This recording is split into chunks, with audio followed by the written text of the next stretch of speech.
It's game one of the National League Championship Series between the Chicago Cubs and the Los Angeles Dodgers. Montero drives one in the air. Deep right field. Grand slam. This one hit in the air to left center field. It is gone. The Dodgers are riding their horse, Clayton Kershaw. The series even at a game apiece as the Dodgers head home for game three.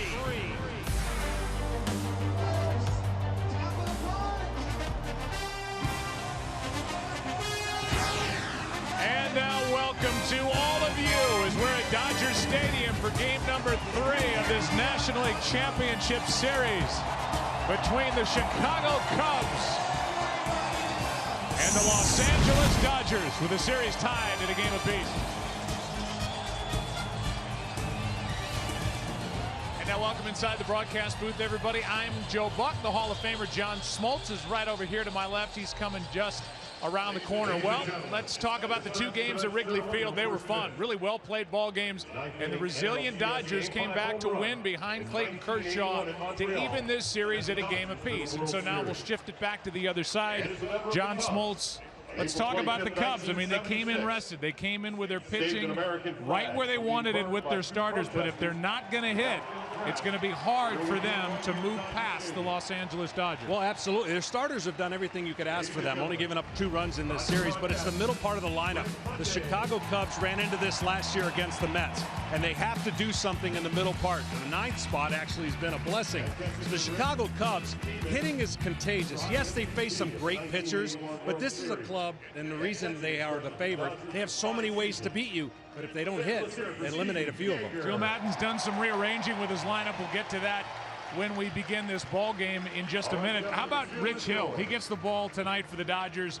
This was the deal the Dodgers made in season, got him from Oakland for just this very spot. His career is phenomenal. He's bounced back 1,000 times, and it's all on the left-hander who follows Clayton Kershaw to the mound. Yeah, great storyline. All the injuries to their starters puts him in this position. He has a great weapon against the weakness of the Chicago Cubs, and that's his left-handed curveball. You see his numbers on the year, and the only thing that's not fun is to follow Clayton Kershaw. Hitting actually seems easier when you follow Clayton Kershaw, so he'll have to be on his game. He'll have to mix in that fastball-curveball combination. More importantly, if he can give him 5 innings, at the very least, that gives the Dodgers a great chance. Well, it's hot.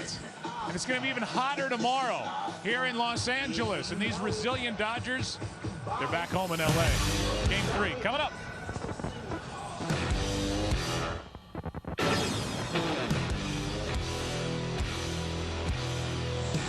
Hi, everybody, and a very pleasant good evening to you wherever you may be. A bunch of baseball rats. Teamwork, great. We just found ways to win, and then that's what you need in this game. We grind out every at bat. Just do whatever it takes. You know, that's what's made this team pretty special. And now we're here.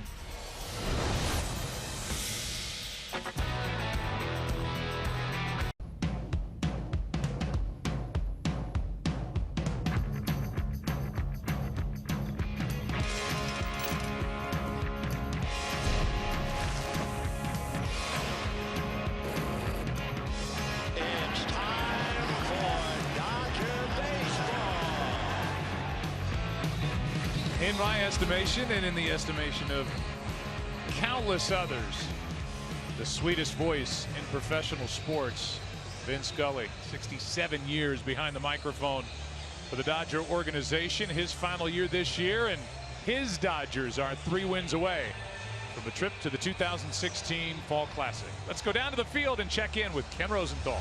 Joe, you mentioned Cubs lineup changes. 2 things stand out. One, Anthony Rizzo told me that he prefers batting cleanup, prefers hitting with additional runners on base, prefers leading off the next inning if the side is retired in the first. He also said that he expects to have a good game, saying the law of averages is on my side. The other thing that stands out, Miguel Montero. This is the 2nd time this postseason he will start against the left-hander, and the reason is his strong working relationship with Jake Arrieta. The numbers show that Arrieta performs better when Montero is catching, and Maddon wants to give Arrieta the best possible chance to succeed. Now over to Tom Verducci. Thanks, Kenny. Well, Dodgers starter Rich Hill will throw almost 50% curveballs in all shapes and sizes. Early in the count, he loves to start it out of the zone and drop it into the zone. But this game may pivot on his 2-strike curveball. Do the Dodgers pitchers of the Dodgers capitalize on that strike zone? Well, when you try to hit that two-strike curveball from Rich Hill, good luck. 103 batting average. Now, in a nod to Sunset Boulevard and Jan and Dean, that is a dead man's curve. Joe? Guys, thank you. Off we go. It's game 3. Rich Hill picked up, as we said, in the middle of the season from the A's, but he originally got to the big leagues with the Cubs. Of all teams, his best year as a major leaguer, 11-8 in 2007, was 0-1 that year in the postseason for the Cubs, and now he takes them on with the series tied at a game apiece. Dexter Fowler first up. Strike one. Well, the challenge is going to be for the Cubs attacking the fastball, but they can't just sit on it because his curveball, as you mentioned earlier, that throws it 50% of the time, is a weakness for the Cubs hitters. Good rip by Fowler, but he's in the hole 0-2. So the reason you can't just sit on one pitch is you'll start swinging at a pitch higher than you want to in that fastball, because as the game progresses, you're going to see a variety of curveballs from Rich Hill in so many different ways that it's going to feel like it's 4 different pitches. He's a big dude, 6'5", 220, 36-year-old left-hander. Fowler gets under it and skies it into shallow left center. Tolles is coming on. Peterson too. And it's Jock who has it out of center, 1 away. Dodgers defense. Jock Peterson in center. He's made that first put out. Andrew Tolles in left.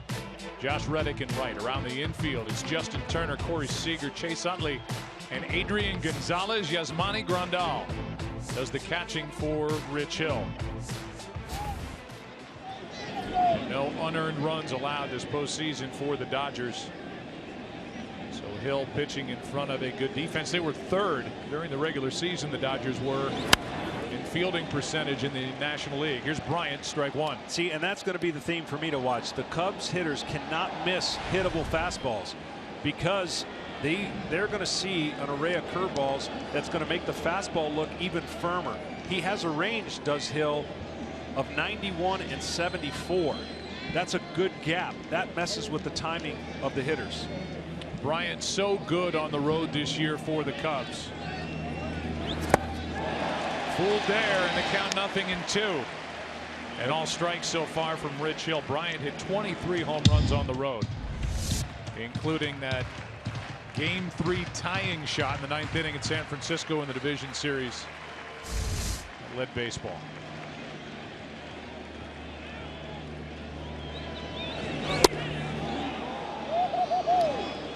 So that left-handed batter's box is where Hill is going to do his magic if he's having a great game. He's going to start that curveball in the left-handed hitter's box and try to backdoor it for strikes. And then with 2 strikes, he's going to try to get it down closer to the right foot of the right-handed hitters.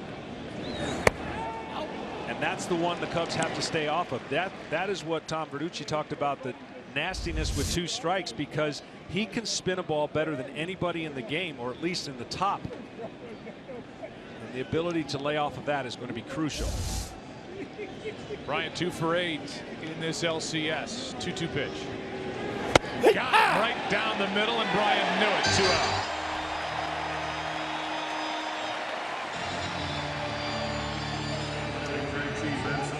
That's why sitting on pitches is difficult to do in the hitter's mind, because that pitch is right down the middle, possibly anticipating the ball to break.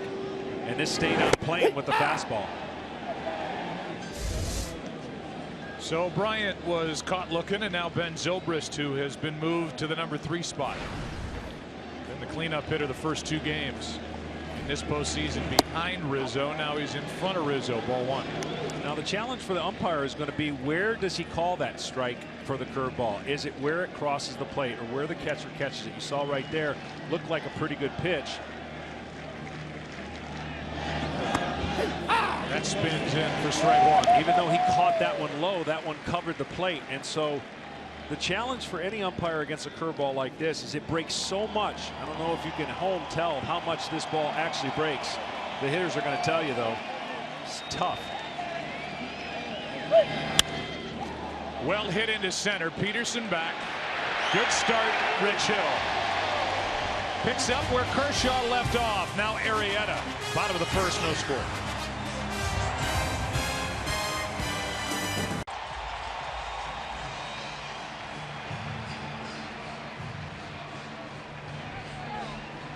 He's still got it. Chase Utley at 37 years old leading off for the Dodgers.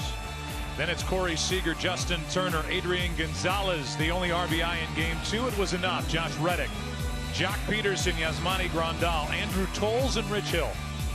For Dave Roberts, who has put himself in prime position to win Manager of the Year in his first year with the Dodgers. What a job he's done.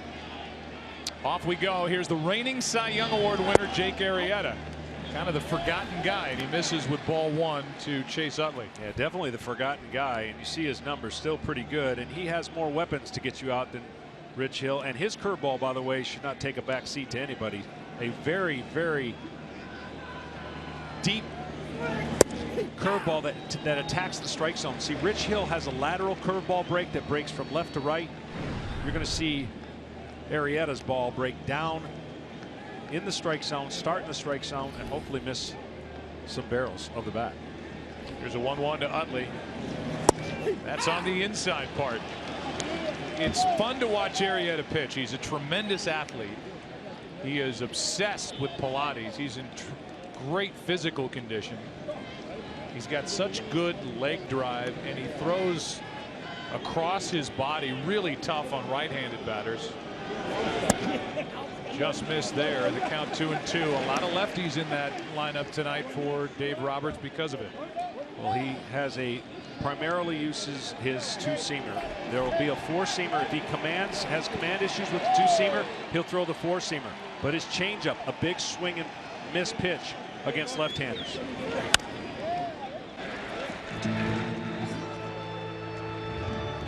So Utley, a guy who's had multiple 30-plus home run seasons. He's got a ring. He won it in '08 with Philly.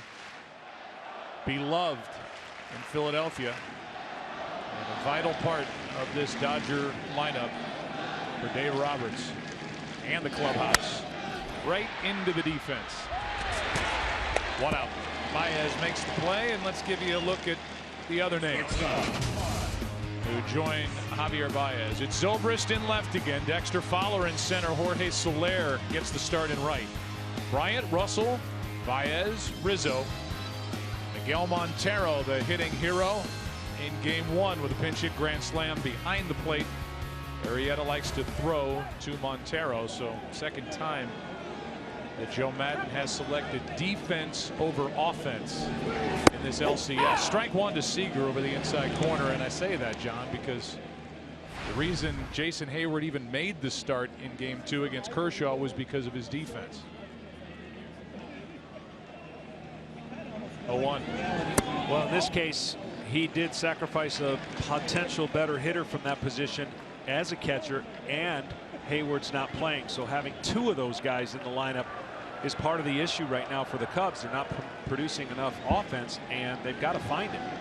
Hayward's on the bench in this game 3. I would say Arrieta is able to place it where he wants to here in this first inning. Yeah, and the key for Arrieta as the game goes on is he's going to have a gap where he loses command just a little bit. And in his Cy Young year last year, that gap was very small. This year, the gap has grown. Hitters have been given a little bit more chance when he loses the field for that two-seamer.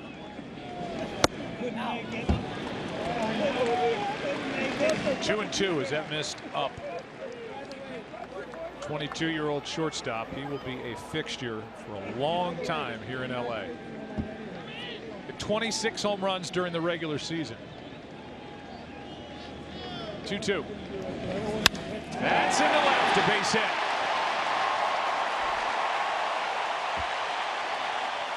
And with 1 on 1 out, Justin Turner will be the hitter, and John Smoltz will give you the Lincoln Motor Company keys to the game. Yeah, I think for the Cubs, don't miss the fastball. And we talked about the importance of attacking the fastball with the curveball that Rich Hill has.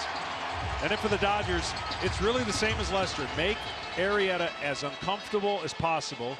Get on and run, or get on and make him have a trickle-down effect to the next hitter. In other words, make him work harder, knowing that you can steal bases against Jake Arrieta. Arrieta and Lester, 2 guys who have a tough time holding runners close. See what they do with Seager. Here's Turner. Ball 1. Now that was the first break for the Dodgers. That 2-2 pitch or the pitch before the 2-2 pitch looked like it was right down the middle, right? Belt high. And then Jake missed on his two-seamer in location. And Seager took advantage of it and went the other way.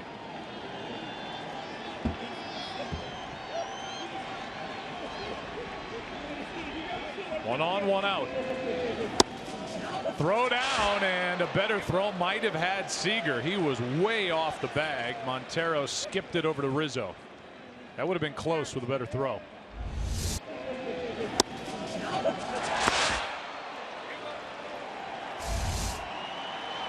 Counts 2-0.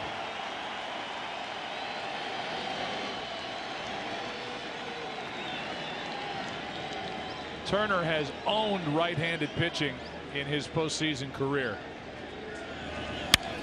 He's jammed here and pops it up.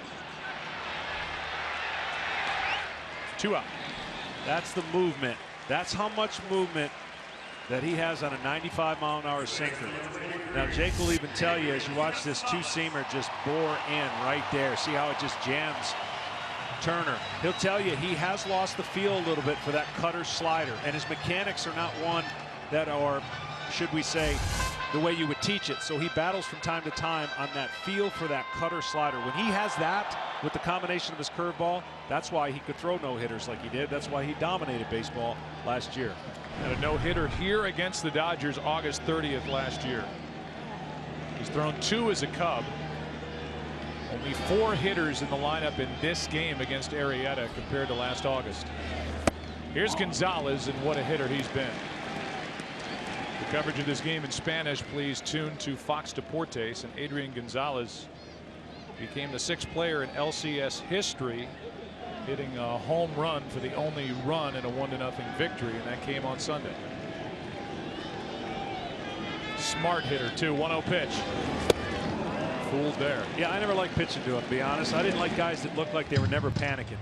They just looked comfortable. They looked like nothing was going to bother him.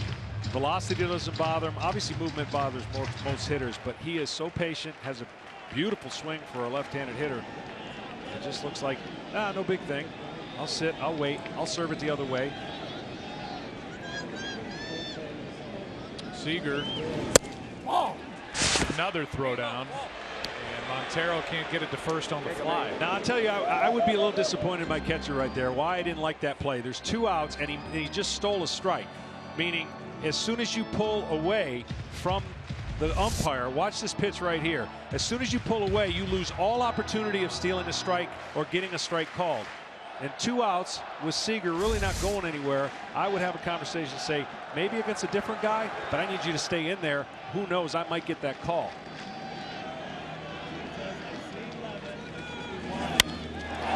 Jammed a bit, flies it into right. Soler, a late break, but he's there, and the inning is over. Dodgers get a hit from Seager, strand a man after 1 on a gorgeous night in Southern California. No score. Back to the NLCS on FS1. Tonight's telecast is presented by T-Mobile One. Temperatures are up, obviously not just in Southern California, but across the country. Kind of freaky how warm it is in the Midwest and up east.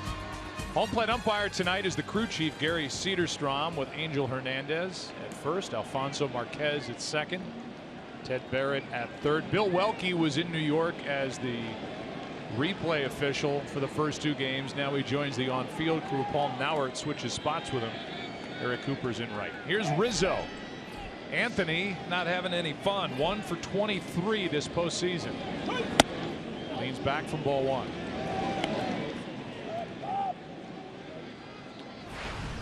The 3 through 5 hitters for the Cubs this postseason against the Giants, against the Dodgers, 6 for 69 with no home runs. That's got to change. 1 ball, 1 strike. And what Rizzo in the regular season will say, I'll dare a pitcher that you can't throw 3 of those pitches, because that's the perfect pitch. No way can he hit it. If he hits it, he hits it foul.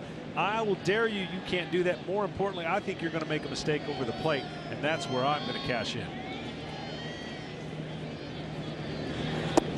That misses outside. Rich Hill made 2 starts in the division series against the Nationals. He lost game 2 in DC, and then he started game 5. Didn't last long.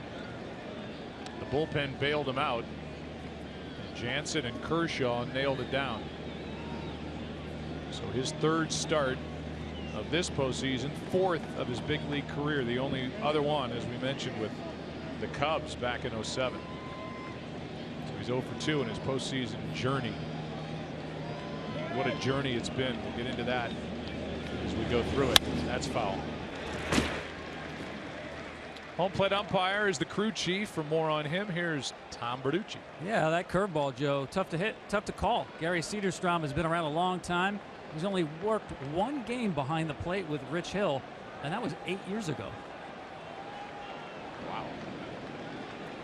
Hill has been everywhere. Their paths have not crossed much. Here's a 2-2. That's foul as Hill hangs in, but jerks it into the seats. Yeah, that was a pitch he'd like to have back. When you're starting that curveball, sometimes it looks like behind Rizzo, but now he's trying to get that killer one. That one, see how it came out of his hand and kind of floated up? That's the pitch that's going to be hit a long ways if he continues to throw that one with 2 strikes. He should make the adjustment here. Rizzo waits, fights it off. The bouncing around for Rich Hill and just the different stops, that's one thing. A guy who was a 4th-round pick by the Cubs back in '02. In the big leagues, 05 to 08 in Chicago, then Baltimore, Boston, Cleveland, the Angels, the Yankees, Oakland, the Dodgers this year. He's also made major changes to how he pitches along the way. How about that? Foul as Rizzo almost hit one through this wide open left side of the infield. Well, that was the drop down variety of the curveball. He has slightly 3 different slots. Primarily there you'll see the lower angle, trying to just create a different look for Rizzo, who stays in there better than anybody as a left-hander. A, he's not afraid to get hit. B, has tremendous power with a short compact stroke, even when he's choking up on the barrel, on the handle of the bat. Another 2-2.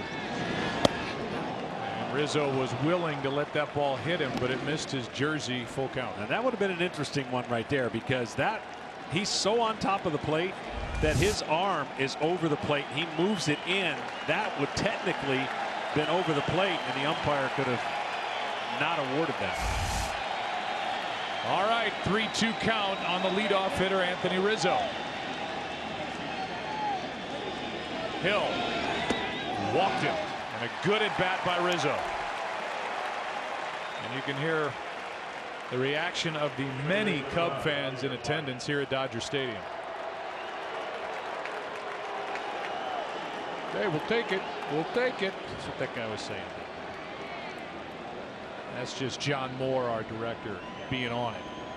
Well, here's the move, Joe, that I think has made could make a huge difference for the Cubs. This guy has been their best hitter in the postseason. He's really been amazing, and now moving up in the slot, it creates more awareness for the starting pitcher.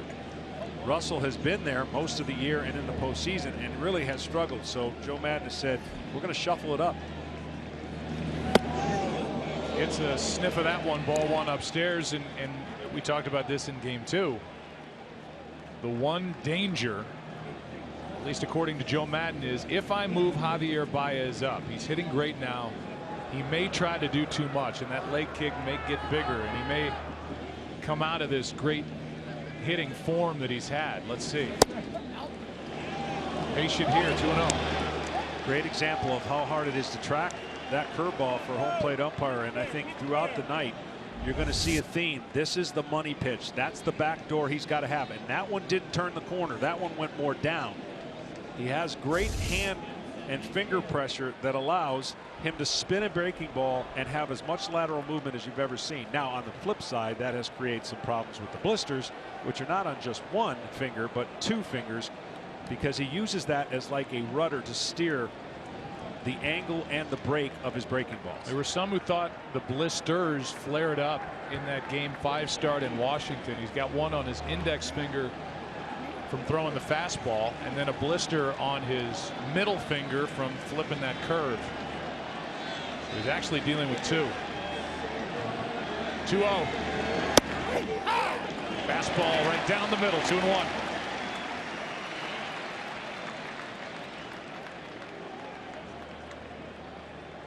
See, for me, that's a good sign because 2-0, that's where your tendency is to get anxious. And if you didn't like the location, you see that callus forming on his fingers.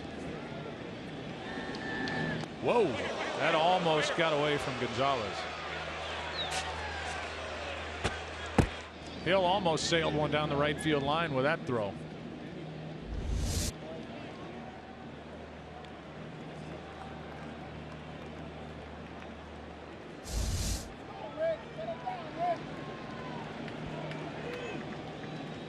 Javier Baez, one on, nobody out. And after a leadoff walk to Rizzo, Baez, who used to really struggle with strikeouts and who's gotten better over the last 2+ years, has been patient. The count in his favor here, 3-1, and watch out. Short of incredible, this has been one of the greatest transformations in a short time by a young player who is on a historic strikeout rate. Oh. Unloads on an 89-mile-an-hour belt high pitch, and that's got Javier talking to himself. Yeah, he can handle that pitch, but what that high fastball now does for Rich Hill is he can throw the 3-2 curveball up, and he might get a different result out of Baez, because the pitch up is the one pitch you're worried, if you're Joe Madden, that the hitters think about swinging at a heater, but it's too high.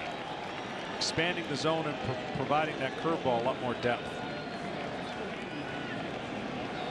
3-2. Popped up. On the infield, a mile high, and it's Utley for the first out. And a good job by Rich Hill to get around that 3-1 count. Yeah, drop down fastball. Here's what you're going to be seeing throughout the night. Here's the first one in the first inning. Looks like a strike, but goes around the plate. And then you get the second one to Zobrist. A little bit more bite. Looks like it might be down, but it was crossing the plate at the height that the umpire sees it as a strike. So there's the challenge, not only for the hitters, but for the umpire to determine the break of the pitch, the height of it, and whether or not it crossed the plate a strike. Now it's Jorge Soler who gets the start in right, and that one bounces in. Soler has got a ton of power. 12 home runs, limited at bats. Bothered by a bad hamstring this year. Hit .238, so when he connects, the ball goes a long, long way. The problem's been the connecting part. There's Jason Hayward, who is a high-dollar free agent brought in on the bench.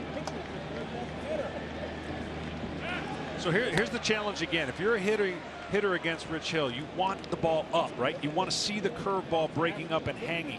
But if you're looking up, you're going to swing up on the fastball. So sitting on a pitch can be a little bit difficult if you're not disciplined enough to stay off of the high fastball, which we already talked about. The miles per hour difference will beat the barrel of the bat. That's an inside corner strike. Soler didn't like it. 1 ball, 1 strike.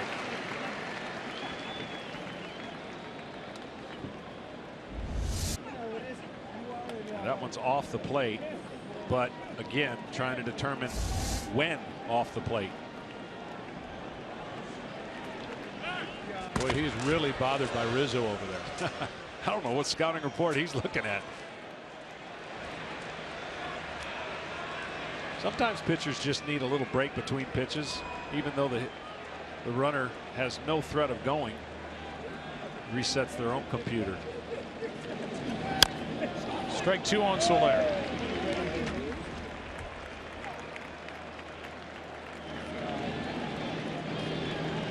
As we look ahead in this NLCS, it's John Lackey getting the ball tomorrow, the veteran right-hander, against Julio Urias, the 20-year-old left-hander from Mexico. Lackey's 38. His opposition tomorrow, 20.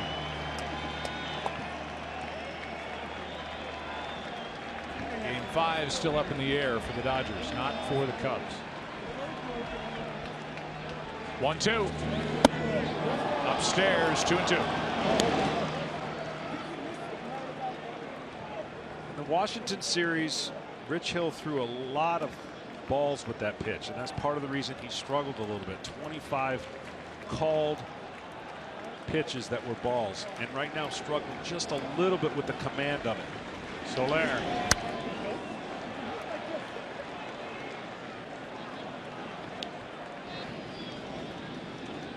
Still 2-2.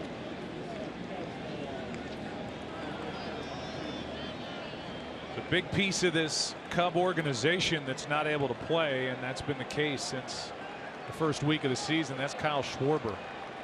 Big power source, going to be a terrific big leaguer, it seems. What is going on with Rizzo at first base? I mean, he's not going anywhere. And that's twice now that Rich Hill's almost thrown it down the line, and Adrian Gonzalez is walking in. Like, what are you doing? I'm not on Twitter. Maybe Rizzo tweeted he's going to steal a bag tomorrow, meaning tonight. I don't know why you're paying so much attention to him over there, but I'm sure Rich Hill has his reasons. Gonzalez may have just talked him out of it. Yeah, Gonzalez, while we were showing the replays, walked in, put his arm around Rich Hill and said, worry about Soler.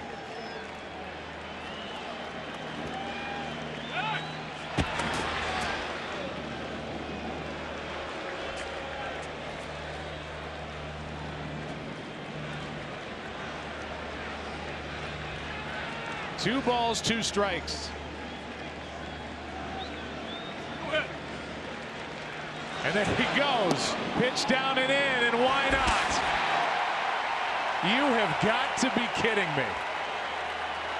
And I don't think there's any doubt, John, that all those throws over got it in the head of Rizzo that when I know he's not coming over here now, I'm just going to go. Yeah, I think it was a calculated gamble by Rizzo. It's like he's thrown a couple too many over here, and now I can get myself a much bigger lead. I think that's exactly what happened. And so all the attention, and it still didn't work. Runner at second, one out, and Soler fouls it out of play. Now the one thing about Soler and his power, a longer swing, the timing, hasn't gotten many at bats, hasn't been in a rhythm like some of the other hitters, but at the same time neither has the Cubs lineup. They've been really struggling, so maybe one at bat or two at bats they can get lightning in a bottle here. That's inside, second walk of the inning. By the way, Rizzo stole 3 bases during the regular season, no attempts this postseason. And hey, however it's got to happen for the Cubs, and specifically Anthony Rizzo, he's trying to get involved, and I think Rich Hill forced that. That's the first stolen base for Rizzo since the 29th of July against Seattle. Well, you know he was excited to be on base, but maybe not that excited. Here's a guy that has to get going, of course, for the Cubs. He's delivered most during the year in that 5 spot, driven in over 90 runs, and did fairly well with runners in scoring position. But that has been a theme. The Cubs have struggled. Some great pitching, I get it.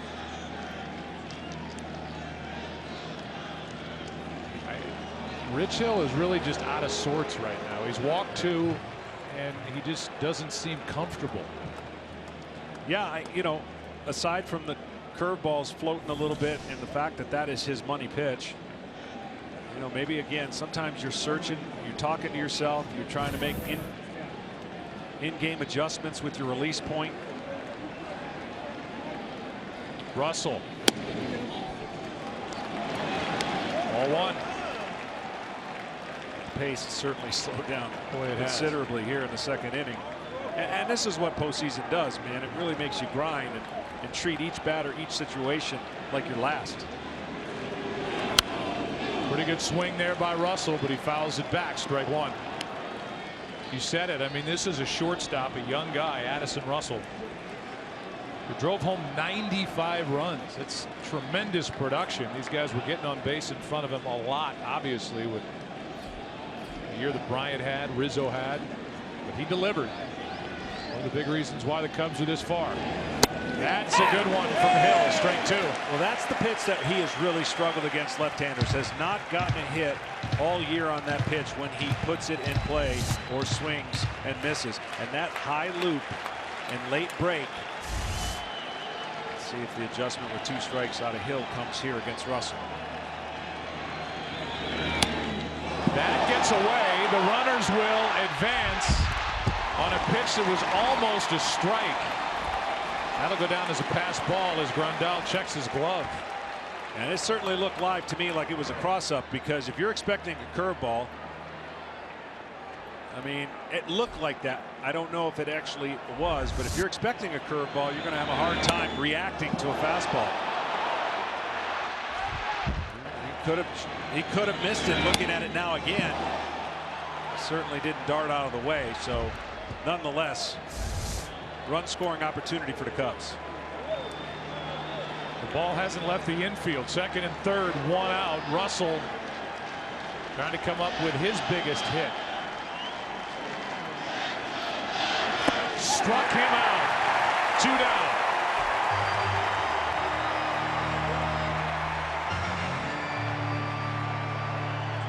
Mentioned he really does struggle with breaking balls out of left-handers, and this was a good one. That one didn't have the hump. That one had the late downward plane, and now there's no bargain here with a base open, because Arrieta's on deck and he can hit, as proven that 3-run homer off Bumgarner. Yeah, typically you see first base open, pitcher on deck, postseason game, put him on. Not with Arrieta, who waits to hit next. Second and third, 2 out. Montero, the hero from game 1, takes the strike.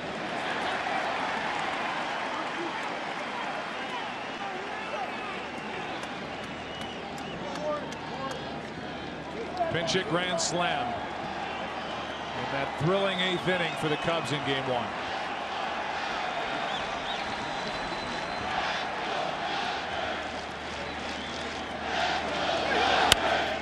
This is Utley to his right. Got him, and the inning is over. After all that, 2 walks, a stolen base, a passed ball. Cubs still scoreless. Is sponsored by T-Mobile One. Welcome to Unlimited Baseball. And by the Lincoln Motor Company. But those seats. Up on the hill, looking in. First up, Reddick takes the ball.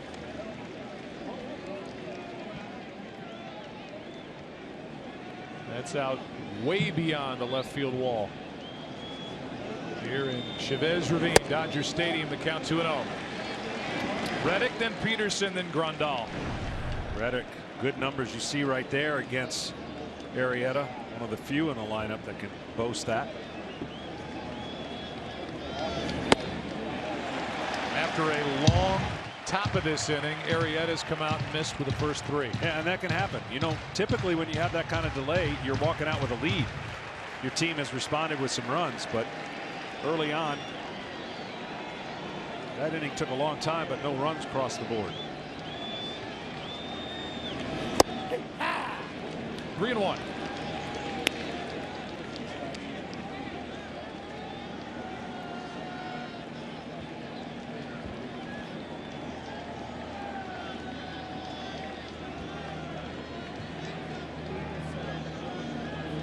Former Oakland Athletic, Boston Red Sox outfielder, grounds foul, full count. See right there, 3-1 pitch. In the regular season, you might challenge a guy. In the postseason, you're not going to take anything for granted. He goes with the slider, 3-1. Of course, he knows that this guy has had some success. So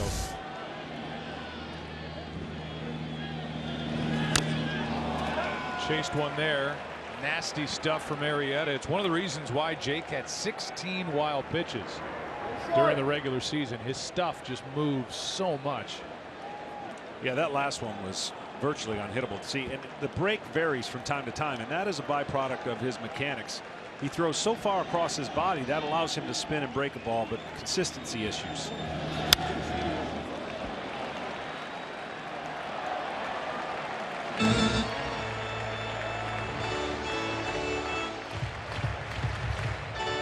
So far this postseason, the Dodgers are 4-1 when the opposition starts a right-hander.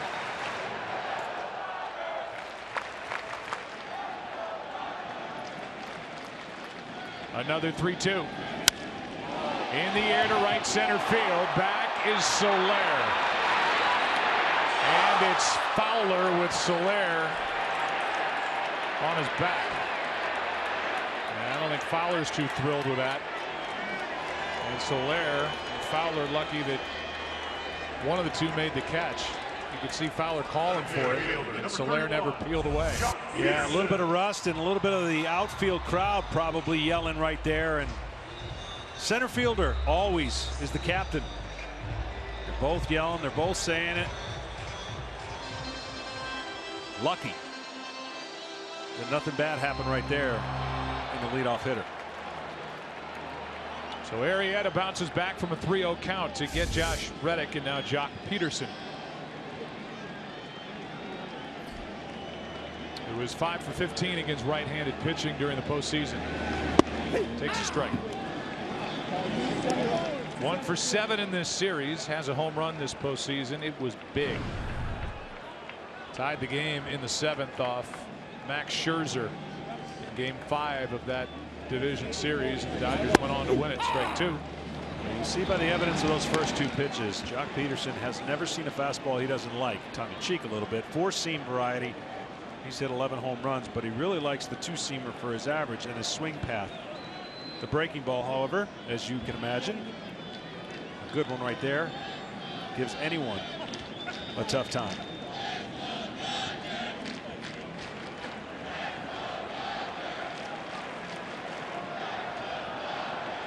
Oh, 2 pitch.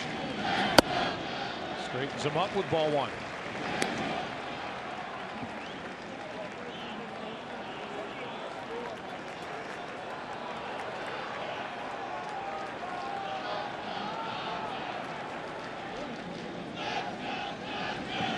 Two out. There's that big swing. First strikeout for Arrieta. Number 9. The MLB postseason continues tomorrow. Game 5 of the ALCS between the Indians and the Blue Jays at 4 Eastern on TBS. Blue Jays won today. That series 3-1. Then later on FS1 Game 4 of the NLCS. Cubs and Dodgers, Lackey and Urias. The vet and the rook. 7:30 Eastern only on FS1, or watch it live on Fox Sports Go. Here's Grandal, strike 1. Strike 2. From the left side, he pretty much sells out, loves the power side. The majority of his home runs have been from that side, but he's 0 for his last 15 in postseason. You're going to see a lot of those themes when you run into the likes of Cy Young candidates and award winners. Well, last year was ridiculous for Arrieta. 22-6 with an ERA of 1.77, then went 2-1 in the postseason. His loss coming in that sweep by the Mets in the NLCS. That got him on the inside corner. Grandal gave up on it. And back-to-back strikeouts for Arrieta. 3rd inning rolls in. Fowler bouncing into Soler. No harm, no foul, still friends, no score after 2.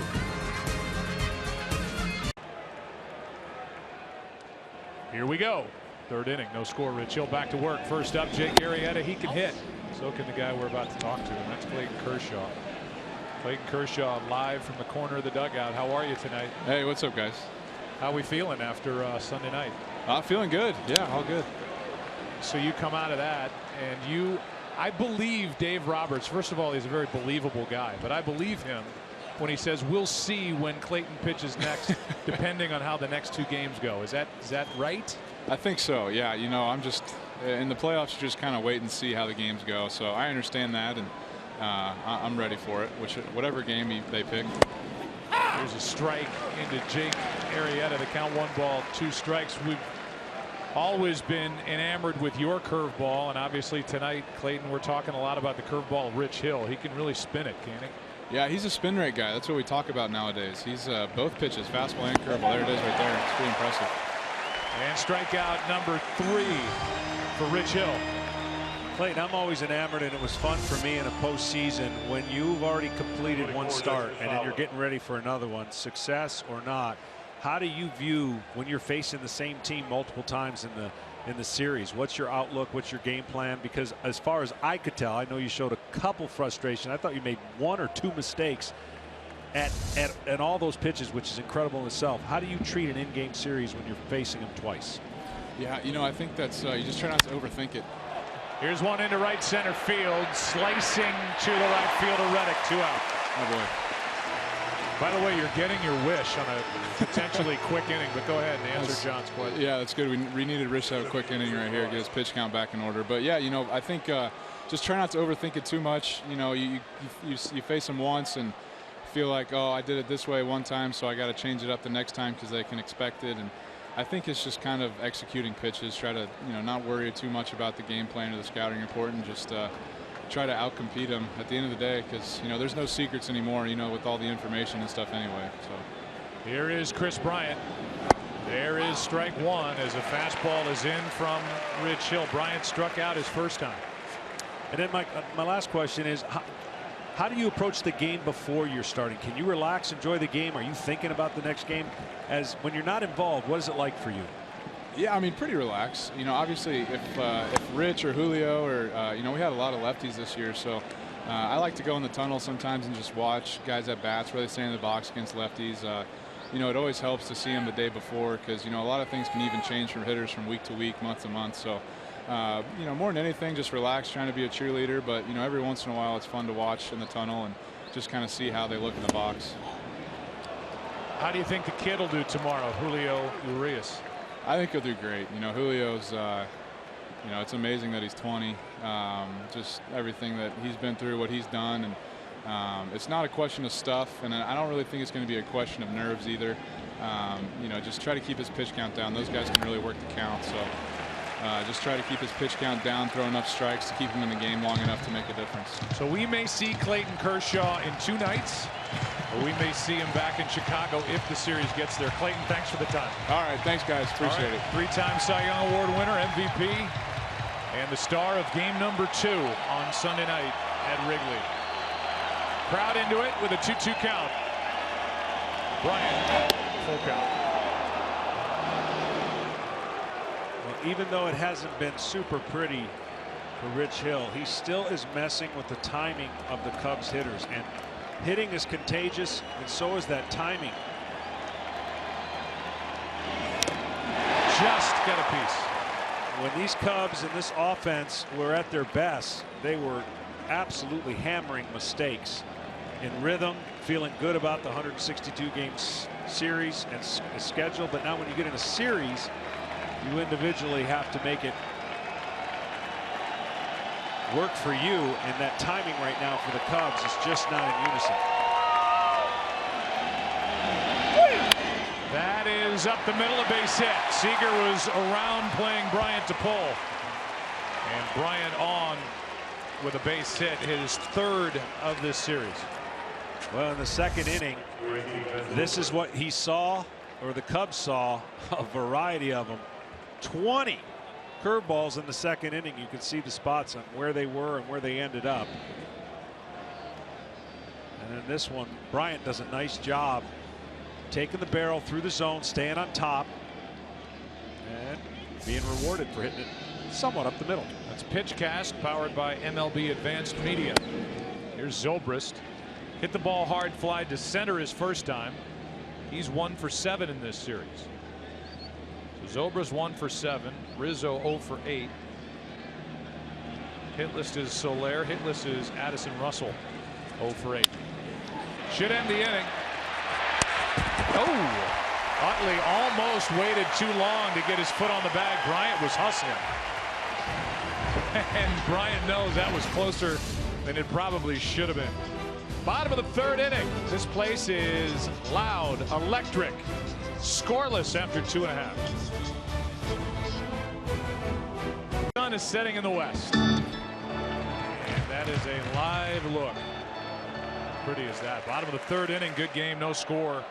Bottom 2 in the lineup, and that means Andrew Toll's first up. He's had a nice postseason. Started this year at single-A ball. Fights it off, gets a base hit. And the Dodgers have put their leadoff man on for the first time tonight. and the right guy to put on with speed. The strategy here will be interesting. Do you let him try to steal second and then have Rich Hill bunt him over to third? We talked about Arrieta, slow delivery to home. Tolles, a lot of speed, loves the fastball. It's a perfect scenario for Dave Roberts if he wants to try that first, because the Cubs are very aggressive in their bunt defense against pitchers. Also, way in, that's Baez to the right as you look at it of Arrieta. Runner goes. They let him swing. Out at first and Tolles at second. So I know what you're going to say. That trade, the Cubs will take that trade. Man, if you could have a timeout, that's where you'd scream timeout. Don't swing, because the jump was so big he would have been at second base. This is the slash play that they teach you as a pitcher when they're crowding you. But let it go. Easier said than done. The Cubs will take that for sure, because Tolles had second base really easy.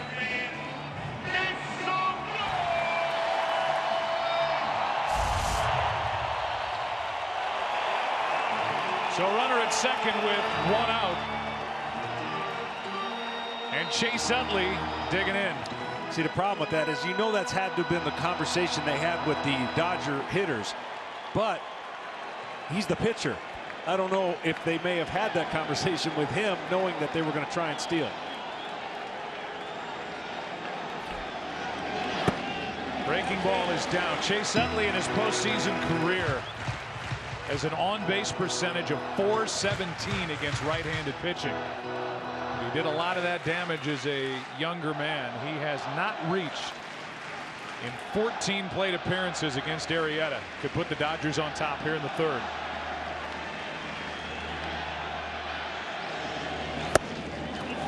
Two and 0.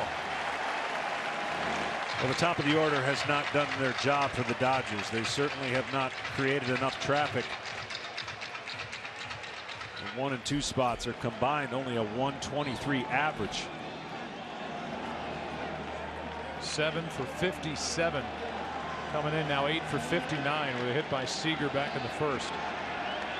Here's a 2-0.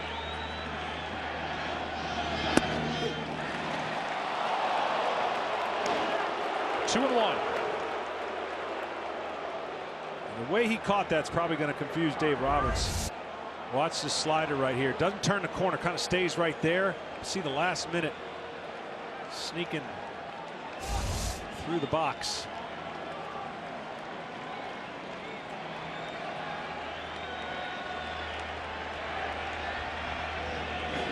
Popped him up. Bryant will take care of out number 2. I'm telling you, that whole situation changes. The whole thing does. Hill's going to bunt him over to third. Utley's approach is going to be much different, but nonetheless, the game comes a little faster, and Hill was doing his job, what he's taught, when the fielders crowd him, and he slashed. Well, here's Seager. Singled his first time up, now 2 for 8 in this LCS. Here's the huge jump. I mean, he's got it. And then the last minute slash right there. Russell running over to third just in case. Looked like Dave Roberts was a little frustrated with that. And that shot of him in the corner of the dugout right after. Here's Seager. Strike one. Good pitch by Arrieta. Tied him up. Seager crushed right-handers, but this is not your normal right-hander, Jake Arrieta. On the year, Seager did his damage. Didn't matter pretty much what pitch. He had a home run on every pitch thrown from a right-hander.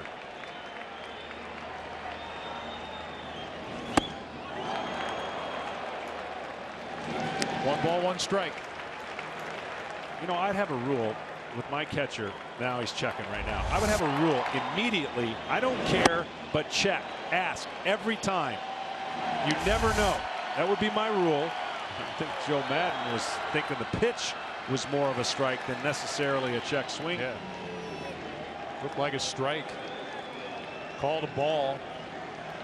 Corey Seager is 0 for 15 with runners in scoring position this postseason.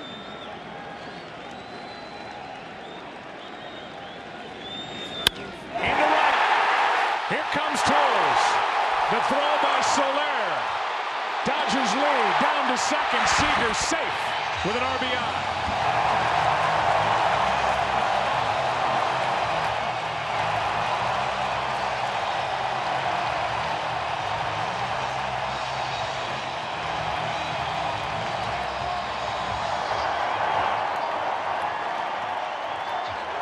Well, Soler's got to know who's running. There's 2 outs. He's going on the bat. You cannot come up firing and missing the cutoff and creating another scoring opportunity. No chance. And now they have another runner to the Dodgers at second. Toles their fastest runner.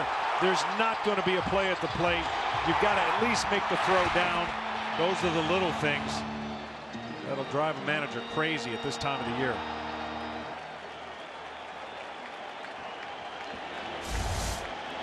Now it's Justin Turner who popped up his first time.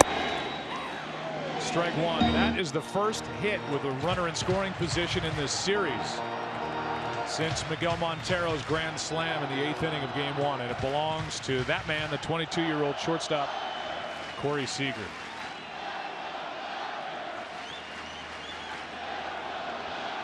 That stat for both teams combined. Here's the 0-1. What's interesting watching him, you wouldn't know if he was 15 for his last 15 or 0 for his last 15. Pretty much calm demeanor. And it just seemed to me a little bit, and this happens, you get in between, and he just was in between, whether guessing, looking for pitches, not letting the barrel of the bat go, and that's got to be a good feeling. A late swing by Turner. Strike 2. Hitting has got to be a lot like pitching. If you're not committed on a pitch, bad things are going to happen. And if you're not committed at the plate, good things won't happen.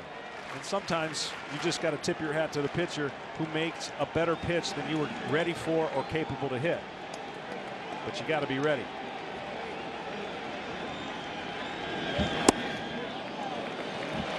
Turner did well to lay off. 2-2.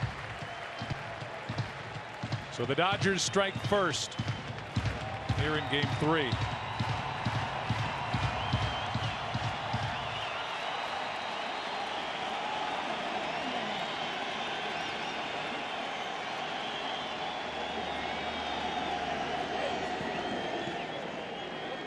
Now, a different story here if Turner were to get a base hit, even though with 2 outs, Seager does not have the same speed, so you can be more aggressive if the ball happens to go to right field. Left fielder's going to be deep as Fowler's going to be deep. Montero wants to be absolutely sure here on a 2-2 count. Just so you have the information of the last 10 NLCSs that were tied 1-1 after 2 games, the winner of game 3 has won 8 of 10.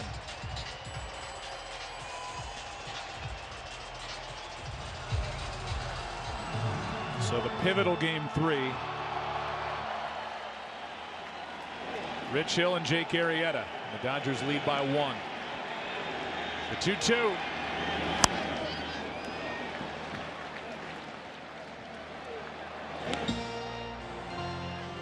Well, there's Toles. Our former colleague Gabe Kapler. We heard the report from Kenny Rosenthal a couple of nights ago. Talked about how Gabe was in this young man's corner to get him signed by the Dodgers starting the year at Single-A. Was out of the game working at a Kroger, and here he is getting on to start this inning and scoring the first run and the only run through 3. Third strikeout for Jake Arrieta, but it's the young man Corey Seager who delivers for the Dodgers.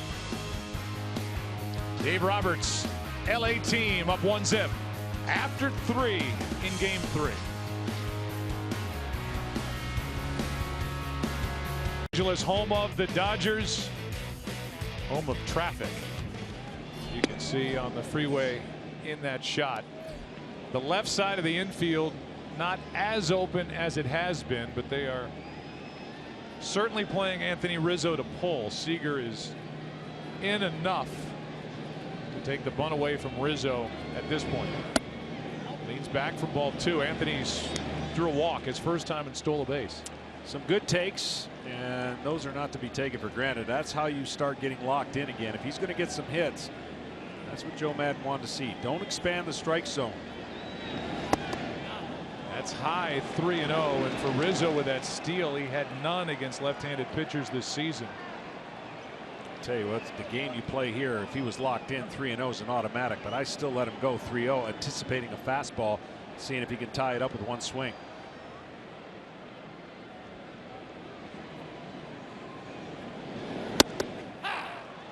Inside corner, 3-1.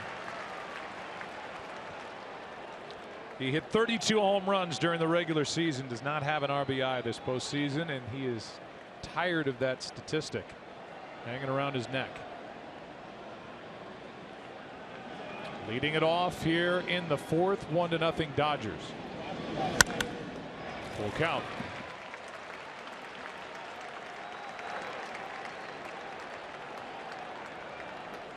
He has so much confidence in that breaking ball, does Rich Hill, to throw it at any count. I mean, he's not afraid to work behind in the count with the curveball. He started off the first 12 hitters, 10 of them via the fastball, 2 with the curveball. Drops down, and Rizzo hits it in the air to right. Easy for Reddick, 1 out. And a good job by Rich Hill to come back from a 3-0 count. And Rizzo's 0 for 9. This week, start your Sunday with Fox NFL Kickoff. And America's #1 pregame show. Then Sam Bradford and the NFC North leading Vikings. Battle rookie sensation Carson Wentz and the Eagles or other regional action. Coverage begins this Sunday at 11 a.m. Eastern on Fox. It's a good early matchup. Here is Baez, who has jumped up into the #5 spot for Joe Madden. Popped up with a runner at second his first time up. Takes a strike.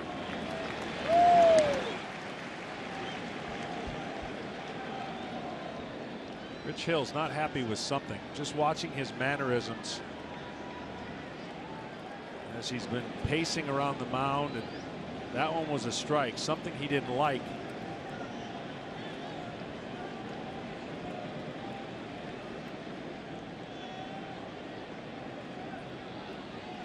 And he and Grandal can't get together on what to throw. Well, this is a pretty good fastball. Well, watch how he reacts. And note, ladies and gentlemen, he did not kick a field goal right there, but that's what happens on his follow-through sometimes. He gets really down through that front leg. Baez with a big swing and a pop-up. Turner in foul ground. 2 out. And so far, John, through 3 2/3, it's the same thing for this Cubs lineup. Yeah, and they're not facing a prototypical Rich Hill. He's not completely on his game, but right there, the rare changeup. You see the numbers right now for a frustrated lineup, but a rare changeup. Got Baez out in front, popped it up.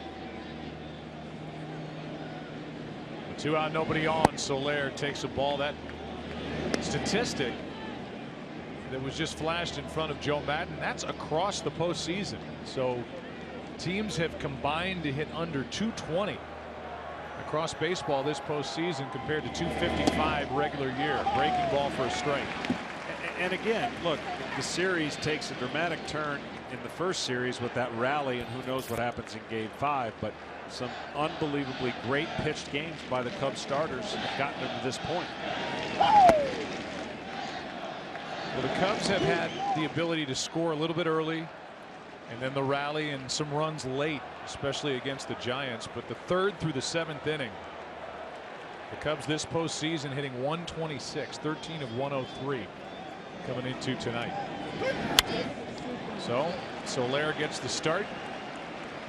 He walked his first time, and he has a 2-2 count here. But I don't blame Joe Madden at all. I think he had to do this. He's got to find ways to create something in his lineup.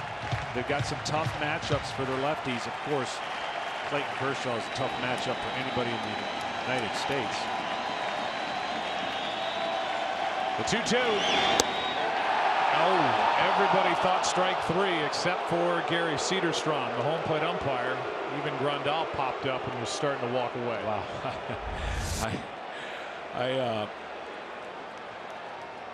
Maybe just a little bit outside, but it sure looked good live. He changed his arm angle and went down, and that one went around the plate. We talked about the challenge of calling those pitches. Soler lives to see another pitch and strikes out anyway. What a job tonight by the 36-year-old left-hander Rich Hill. 4 scoreless, 4 strikeouts, and a 1-run lead after 3.5.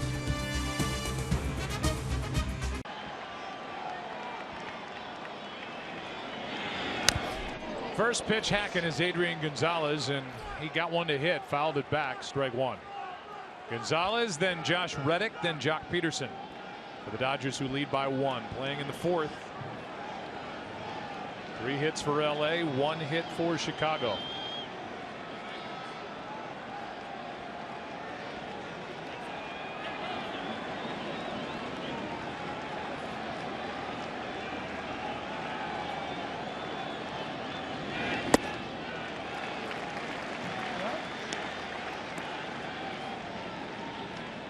Gonzalez flied to right his first time. The RBI belongs to Corey Seager. Cashed in with a 2-out RBI hit last inning to score Andrew Tolles. 2-1. This ballpark much different in the gaps than Wrigley Field, with the home run that he hit on a sinker away. Doesn't go out in this ballpark, but for Gonzalez, who likes hitting at Wrigley Field, is glad it wasn't at this ballpark. He can pull the ball in with power. That is hit on a rope to Soler for out number 1. As evident of that right there, just a little too much topspin. But that ball comes in just a little bit more, and maybe his swing path gets more of a fly ball, but see his swing to the ball, it's pretty as can be. Hit it too good.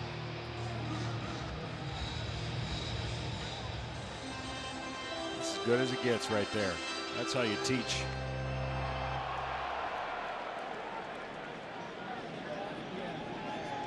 Soler in to grab it. Now it's Reddick.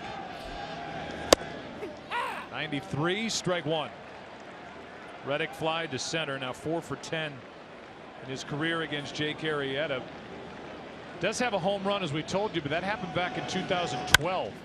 This is off Arrieta. Baez can't make the barehanded play. 1 on, 1 out. Yeah, he would have never got him. Baez, as good as he is, you can imagine the amount of spin after it hits the glove.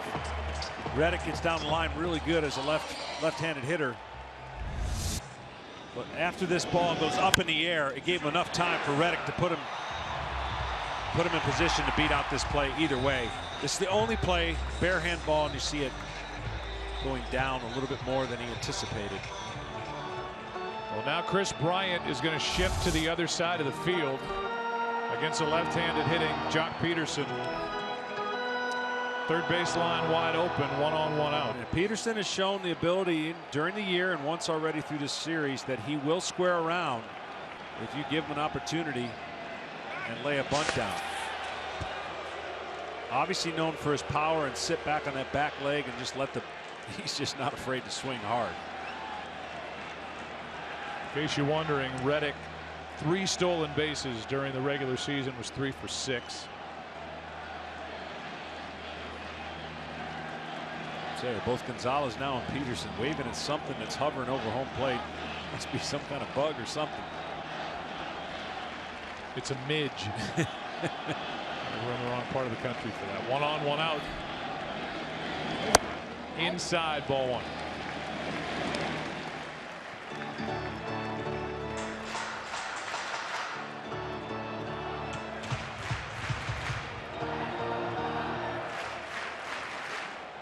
Peterson struck out his first time.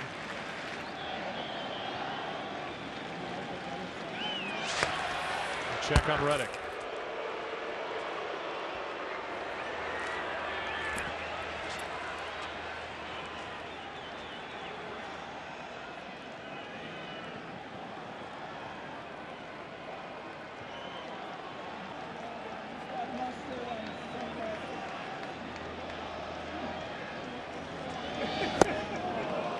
This can be a really left-handed heavy lineup for the Dodgers. It is tonight for Dave Roberts. And it's why they've been so good against right-handed starters here. 9-1. Last 10 here at home when they faced a right-handed starting pitcher. One loss was to Johnny Cueto. Third week of September, but it's why Lester matches up well against the Dodgers. It's why the Dodgers have their best chance against the righties of the Cubs. 1-1 runner goes. Swing and a miss. Throw down. Not in time. And they just have to do it. And in that at bat, he finally got the jump that he wanted. First movement. Jake takes too long to get to home plate. It affects his pitches if he goes to a slide step. And you see Reddick head down, doesn't even look in. And the only question now will be if he popped up at any point. Baez didn't keep the tag long enough right here. He makes the swipe, then it comes off. Just a hair right about there.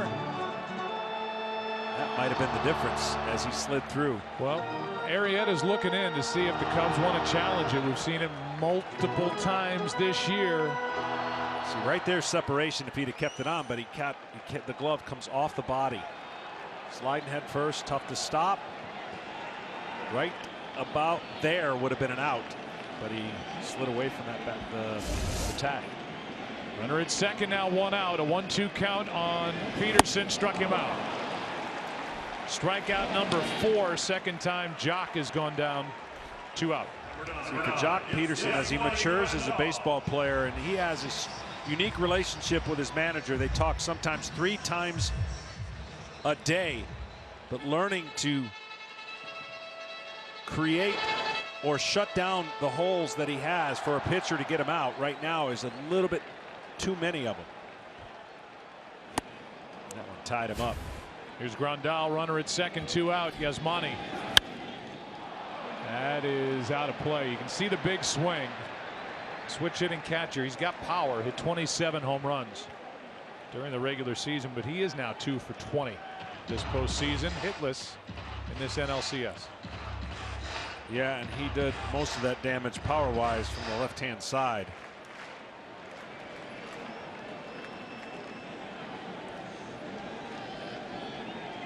Loves hitting here at Dodger Stadium. The 0-1. Good pitch.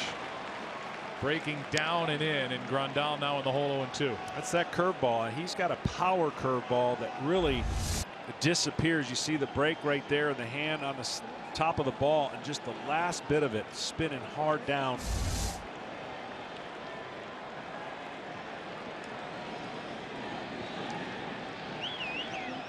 Runner going on a ball in the dirt. Not insignificant. Over there with 2 out. 1-2 now on Grandal. Yeah, and the reason that's not a bad move, but besides you can do it when you want, is now that puts a lot of pressure. You mentioned the wild pitches that Arrieta throws. So with 2 outs, 16 times he's gotten the ball by the catcher via the wild pitch. Reddick can take a huge lead because Bryant is going to be playing so far off the bag with the shift. 2-2.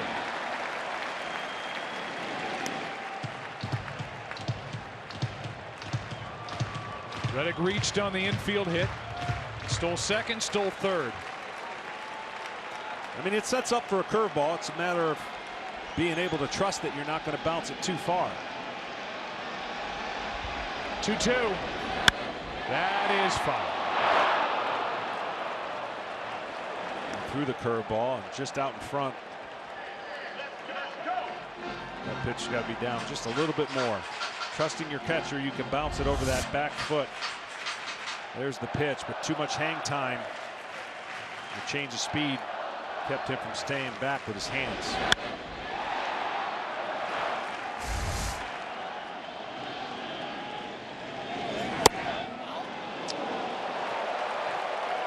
Just missed inside, a full count. Cubs players started to walk back toward the dugout. That ball was in. Not by much.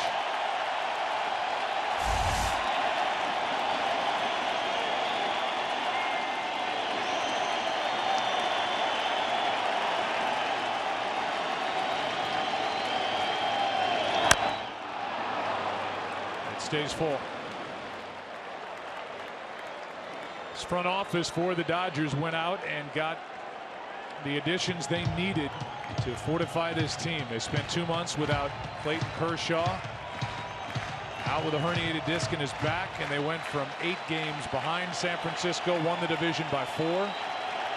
Reddick and the starter tonight, Rich Hill, came in the same deal from the A's. 3-2. High drive, right center, at the wall. Gone.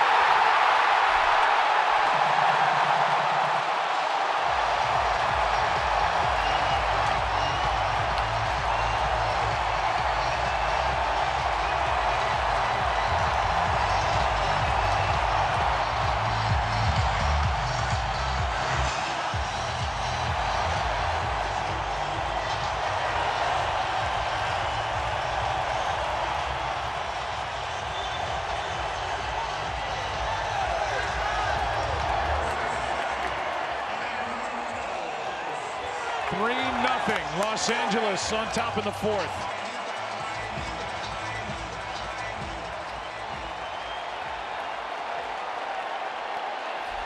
Now Tolles. Well, you wonder how much the pressure of getting to third base affected the pitch selection of throwing that curveball and trusting you could bounce it. There was a low sinker that he absolutely got the barrel of the bat to and deposited over the fence. It's the little things that can make the difference. And he was beating him up, and see how the pitch went down, and the catcher knows it right away, and I'm sure Jake knows it. So just the little things of putting pressure. As we talk with Dave Roberts, you have to do this against the great staff of the Cubs because they just limit how many times you get on base, period. So once you get on base, make the most of it.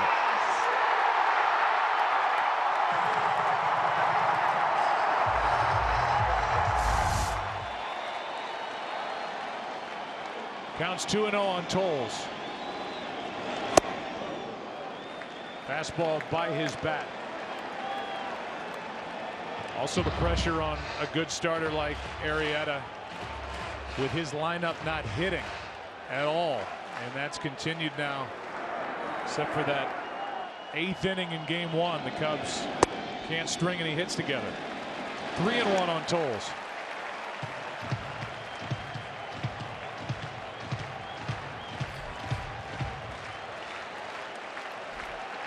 That man has shut down Chicago's offense tonight so far. That's dropping in a hurry, but caught by Zobrist to end the inning. But with one swing, the lead has gone from 1 to 3 on a home run by number 9, Yasmani Grandal. Behind Rich Hill, the home team leads 3-0.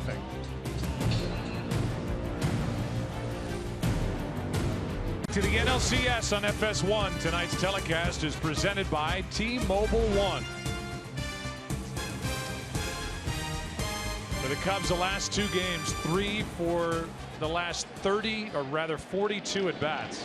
13 consecutive scoreless innings against Dodger pitching. Now the big part of that, combination of Kershaw and Jansen. Tonight though, Rich Hill, Addison Russell first up, struck out his first time. And it's 0-2 as Hill drops down sidearm.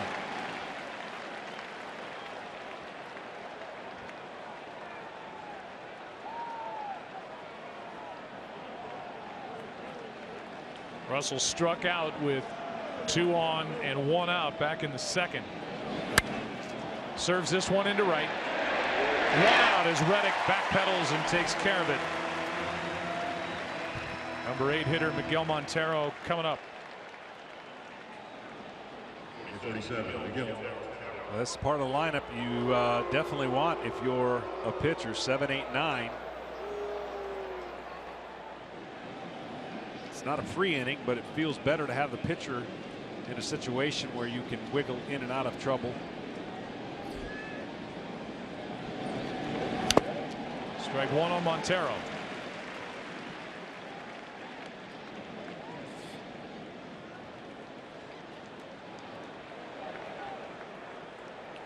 Rich Hill turning in his best postseason start.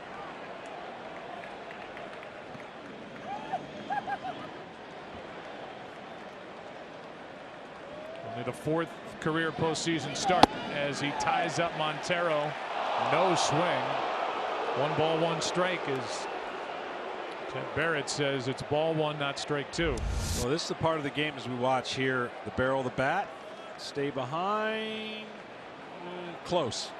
This is the part of the game after establishing so many curveballs. His fastball gets better from the 4th, the 5th, the 6th. Broken bat. Utley, 2 out.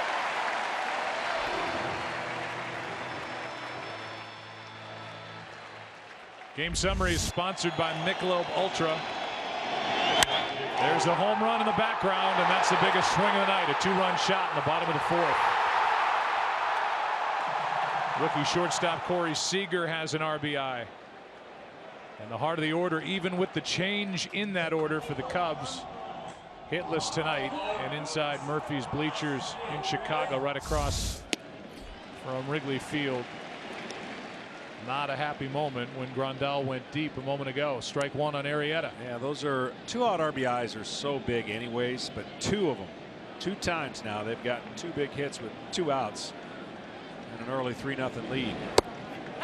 Good curveball for strike 2.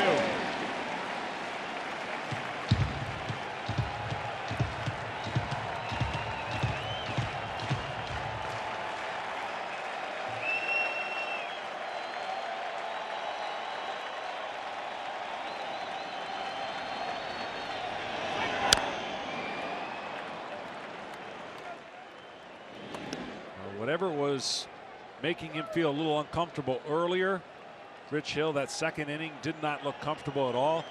Since then, he's made the necessary adjustments, and he has thrown a lot more strikes, and you can see that drop down. He's not afraid to drop down that slider or curveball. Arrieta just got a piece.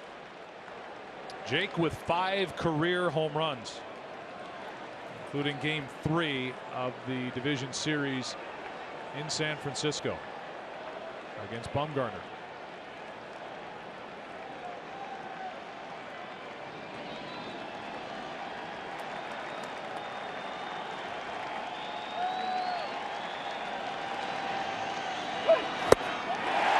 Rich Hill dominant through 5. He'll lead it off in the bottom of the inning with the Dodgers leading by 3.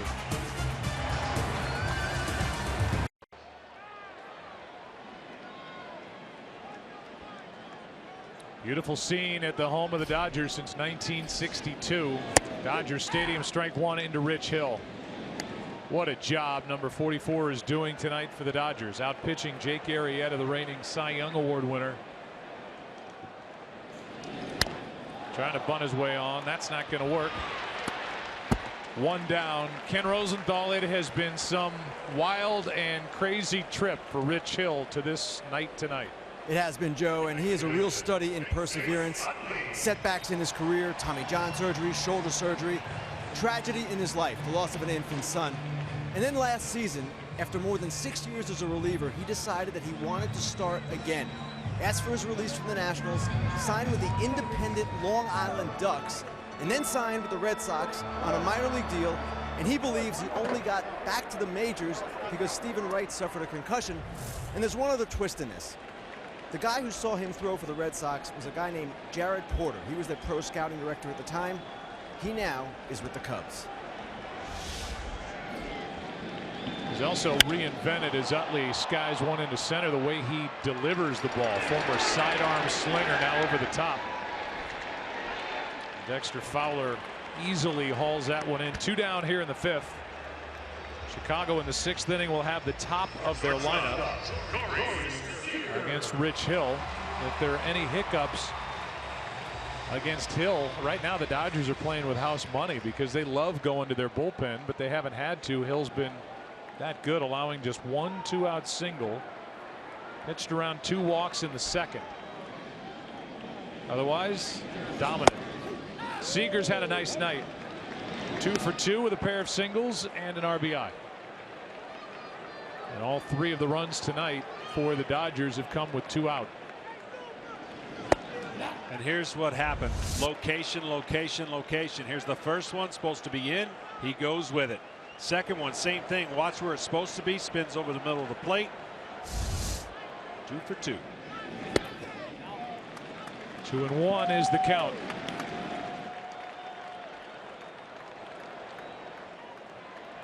For what he's done, go-ahead RBIs. He's got 4 this postseason. Big swing there. 2-2. Meanwhile, on the other side, the Cubs have gone in order 1, 2, 3 in 10 of their last 14 innings. So they're not stretching anybody out either. As Rob Z, as they call him. As they should. Zastryzny is getting loose. Number 29, the left-hander added to the roster for this round for Chicago. Full count.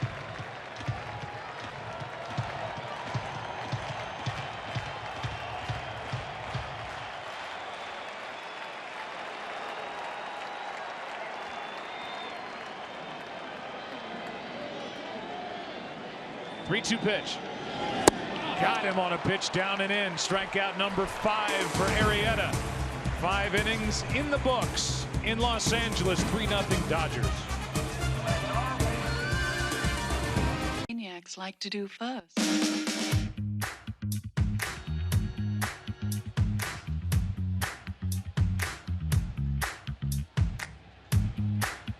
Sixth inning of a 3-run game. 3-0 Los Angeles. Top of the order for the Cubs. And a breaking ball goes around the zone. Ball 1.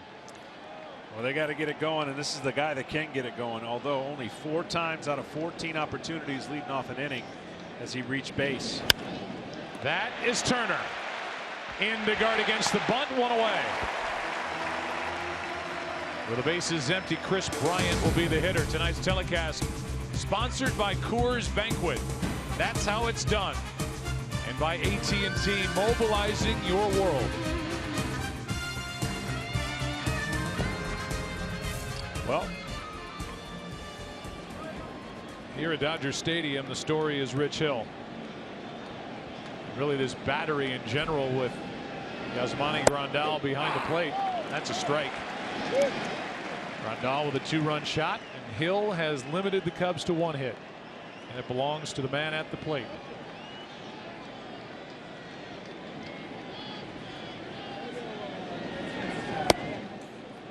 Well, whether you like it or not, the style of baseball in a 3-0 game in the 6th inning would traditionally not have anybody in the bullpen warming up. But that's exactly what Dave Roberts has, and that's exactly what you're going to see. How many outs can he steal for Dave Roberts before he turns it to the bullpen? That's into the gap in left center field. Cut off by Tolles, and Bryant 2 for 3.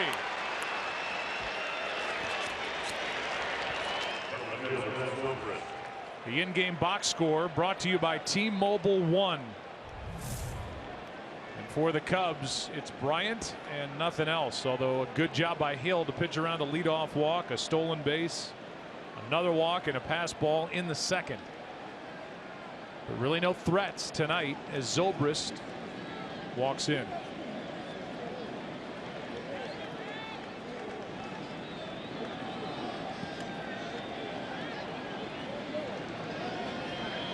Zobrist 0 for 2.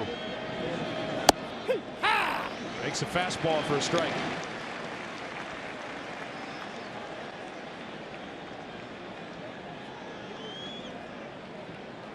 World champion last year with Kansas City. In that important 3 spot in the lineup for Chicago. And pops it up. Grandal. 2 out.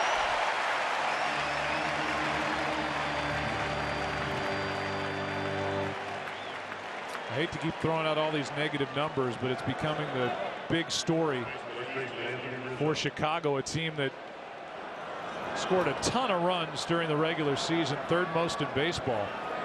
The 3, 4, and 5 hitters 0 for their last 17 for Joe Madden. Yeah, I mean, the timing's not good. We're early in this series, and really, again, as we talked about, Joe, the beginning of the series was going to be the philosophy difference between 2 teams. The Dodgers, you feel like, are trying, are moments away from stealing any game they can, and that's going to be via the bullpen, unless Clayton Kershaw's pitching.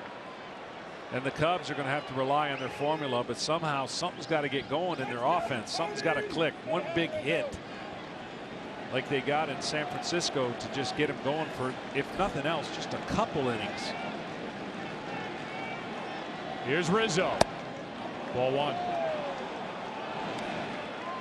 In that 9th inning in San Francisco, Zobrist had a big hit. Wilson Contreras had the game tying hit. And the guy on deck, Javier Baez, had the go ahead and series clinching RBI. A 6-5 win, 4-run 9th. Rizzo able to lay off that pitch that floats outside. 2-0. Well, more than likely, as you see again, the low angle curveball that sweeps across the plate. I would think tonight would be a possible 2-inning Jansen appearance again, just trying to get that scenario that gives you Clayton Kershaw 2 more times if you want it. A 2-0 fastball, and Rizzo took it for strike one. So in this game for Dave Roberts and for Rick Honeycutt, they've got everything that they could possibly have wanted so far. It's hard to imagine 5 innings is what you want, but today in their formula, it's what they needed.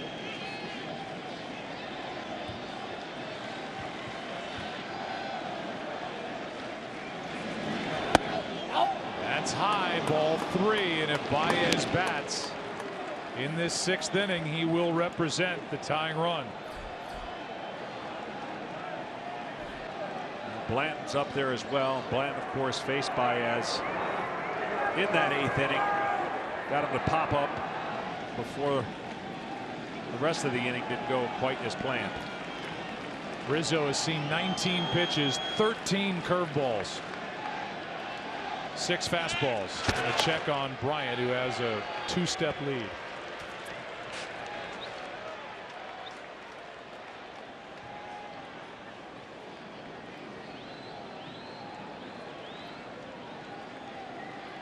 A 1-out hit by Bryant, over at first with 2 down.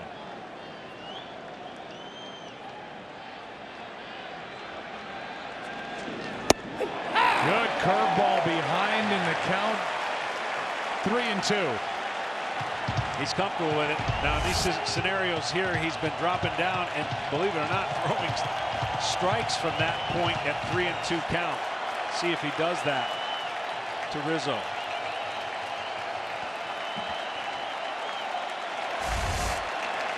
Rizzo expecting curveball. Struck him out.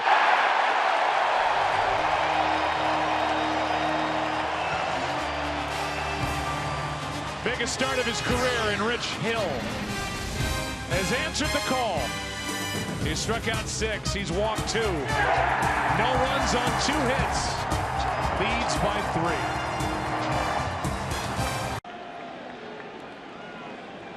Part of the order for the Dodgers. This is Turner into center. Back at the wall. It is gone. 4-0 Dodgers.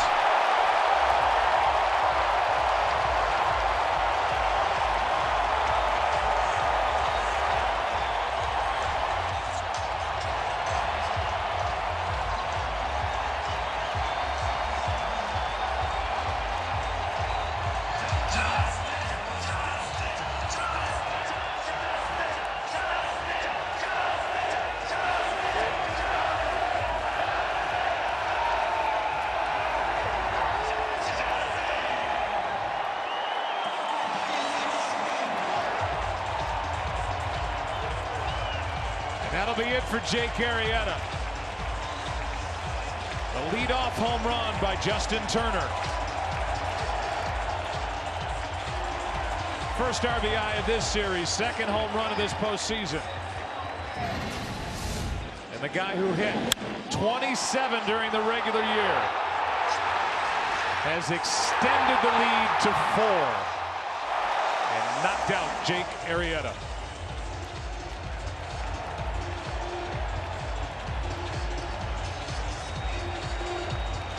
Was added to the active roster for this round of the playoffs because of all the left-handed bats for the Dodgers.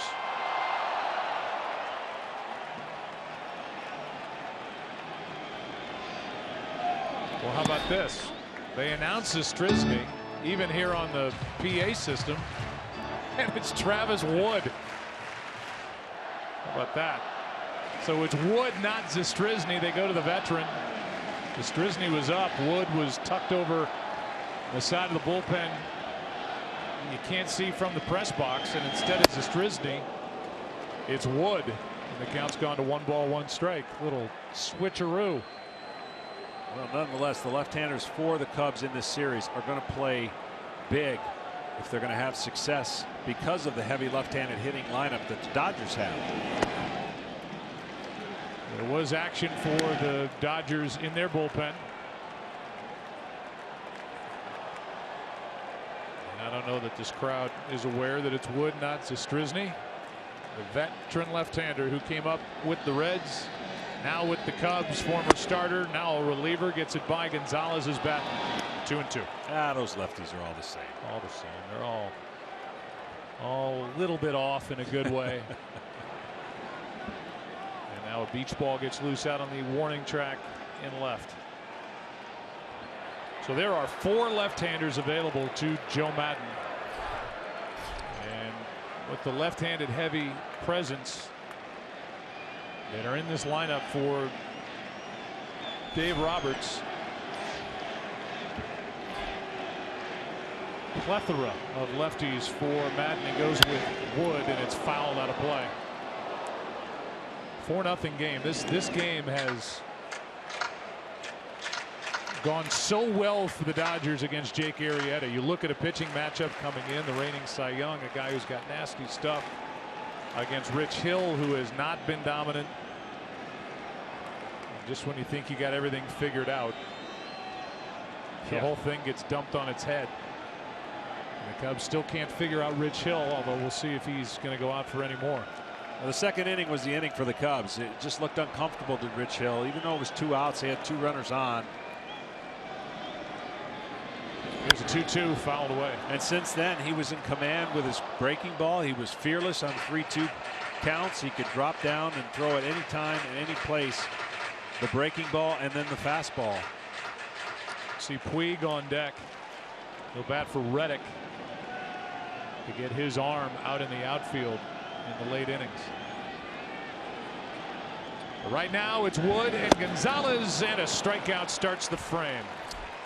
Well, earlier in this inning, Turner, I believe, is sitting all over this pitch. That was a pitch that struck him out the previous at bat, and I think that's a predetermined look for a pitch, see it, and then if you see it, don't miss it, and he didn't.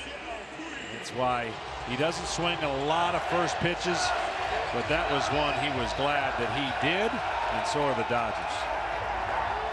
That is a loose bunch for Dave Roberts, and that face by Joe Maddon tells you all you need to know about the situation for the Cubs as we play here in Game 3. Here's Puig. Actually talked to Justin Turner before tonight's game, and we'll send it to Tom Bertucci for more on that discussion. Tom. Yeah, Dodger Stadium at night, not known for the ball carrying, but Justin Turner telling us there's an easy way to figure out when it does carry. Just check the railing on the top of the Dodger dugout steps. If that's moist, that means the air is moist and the ball doesn't carry. Guys, it sounds like an old sea captain's legend. When the rail is wet, hitters fret. When the rail is dry, watch it fly. And it's dry tonight. Yeah, it has tonight, 2 times over the wall. Wood knocks it down and can't make a play. Puig on with 1 out.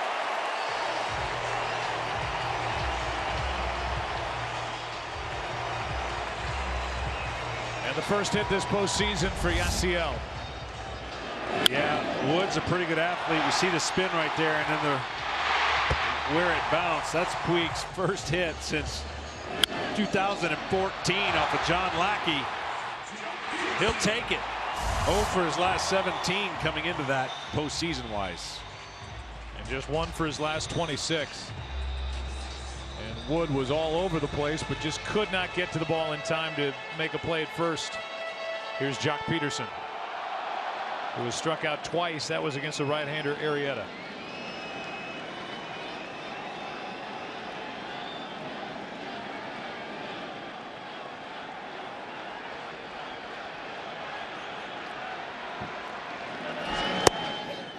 Strike one.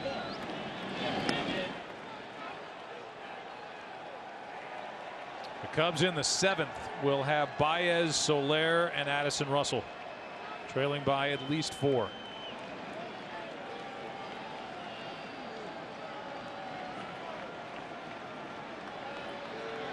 Joe Blanton is now getting ready for the Dodgers in their bullpen.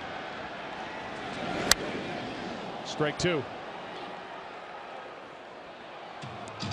Well, the Cubs certainly, again, we talk about their 4 starters. They are so equipped to turn this thing all the way, even if it goes to 7, and flip their guys on normal rest.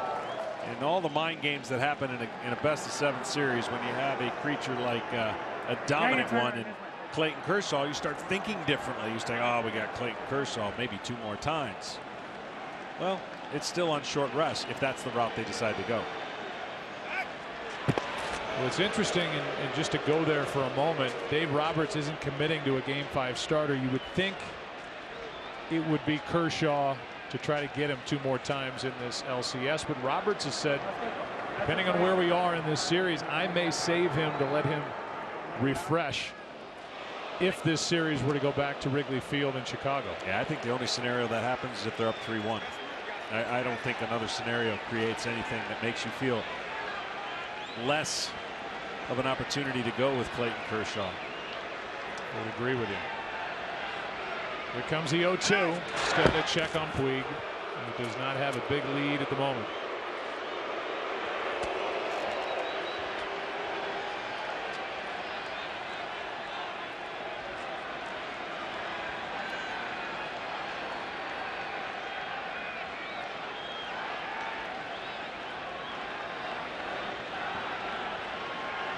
One on, one out. The 0-2 runner goes. Fouled back here. Good rip by Peterson with 2 strikes. Let's give you the in-game box score for the Dodgers, brought to you by T-Mobile One. Utley hitless, but Seager with an RBI, 2 hits. Solo home run for Justin Turner. Back in the 4th inning, a 2-out, 2-run shot by that man, Yasmani Grandal. And I still maintain that the guy in front of him on 3rd base, Tolles, helped out the situation. If nothing else, pitch selection and getting the one he got a 2-run homer out of it. 0-2 the count. Peterson trying to protect. Pops up on the infield for Bryant. 2 out. StatCast is powered by Amazon Web Services. There's the sinker there, and you see that 398 feet, but 108 miles per hour. That range right there between 105 and 115. Pretty good formula, by the way, scientifically, for a ball to go over the wall if you have the good swing that Grandal had. Well, now he's turned around to bat right-handed. He's also caught a gem from Rich Hill. Strike 1. It's interesting, just even seeing the data on some of those numbers. The hardest hit balls usually are not the home runs. They're on the ground. They're rockets line drives.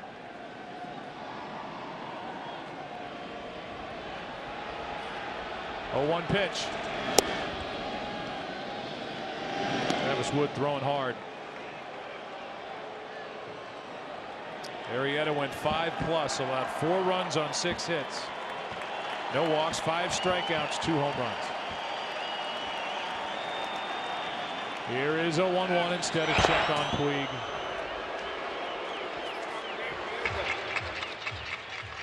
Well, the early difference so far in Game 3, we're not done with it, but the Dodgers have had better at bats, even in the game they lost to, Game 1. Better at bats, hit the ball, squared it up. The Cubs, you're not finding enough guys having good enough at bats.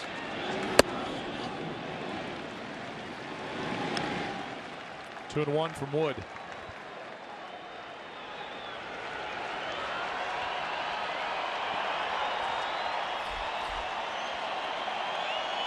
Andrew Tolles scored the first run of the night back in the 3rd.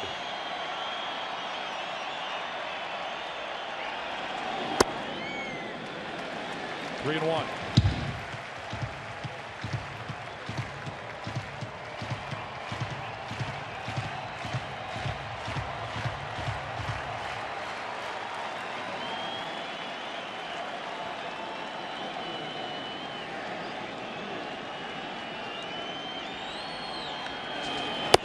That'll put 2 on with 2 out. And the first walk handed to the Dodgers tonight. Postseason continues tomorrow. Game 5 of the ALCS. The Indians and Blue Jays at 4 Eastern on TBS. Then later on FS1, Game 4 of this NLCS. Cubs and Dodgers. 7:30 Eastern only on FS1 or watching live on Fox Sports Go. And it will be the 20-year-old Julio Urias. Thrown only 2 innings this postseason against John Lackey, who, by the way, will be making his 22nd career postseason start. Yeah, both teams throwing rookies. Cleveland throwing a rookie in their game against the Blue Jays, and the Dodgers throwing a rookie. And what both teams are hoping, at least you know, Cleveland's got the 3-1 lead. The Dodgers would sure like to give that youngster a 2-1 lead and a little less pressure than being down 2-1 if they were to rally. Well, here comes Joe Madden. Howie Kendrick is in the on-deck circle. Kike Hernandez is right behind him. And that's going to be it for the lefty Wood.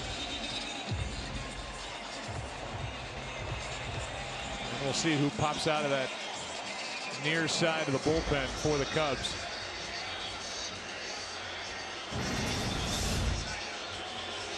Some of the images from tonight.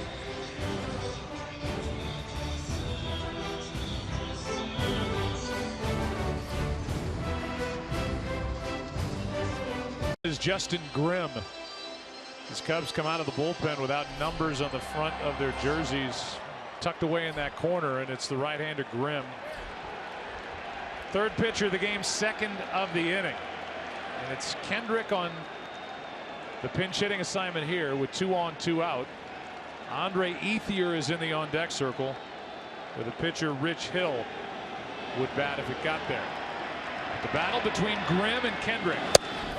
Strike 1. Grimm, he's got the ability to get right and left-handers out. You saw the fastball right there. Curve and slider. Fastball's pretty straight. He's got good secondary stuff to accompany that fastball. Kendrick started game 1 against Leicester and went 0 for 3. There are the numbers this postseason. Runners sitting out there for him at first and second, 2 out. And a count of 0-1.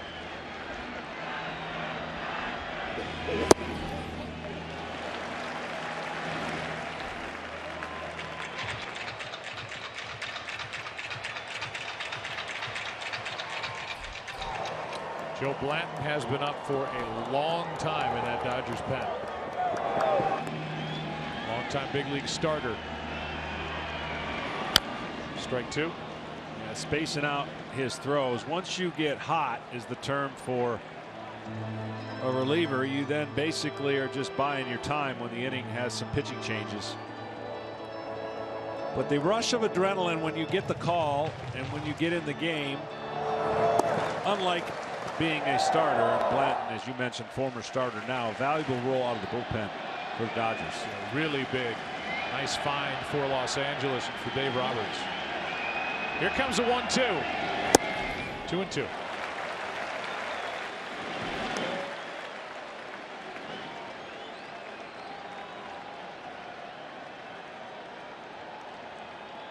Home run started the inning off the bat of Turner, and now 2 on, 2 out. And a 2-2 pitch.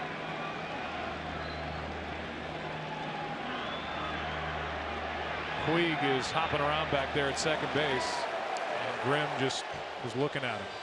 You know, that's all well and good, and he's certainly with 2 outs. Sometimes that messes up your own hitter because he sees that as well. Just get a big lead, stay there, let your hitter hit. Second baseman Baez knocks it down, and from his knees gets the out, with Puig coming all the way to the plate. But a run is added, and a 4-0 lead after 6 for LA.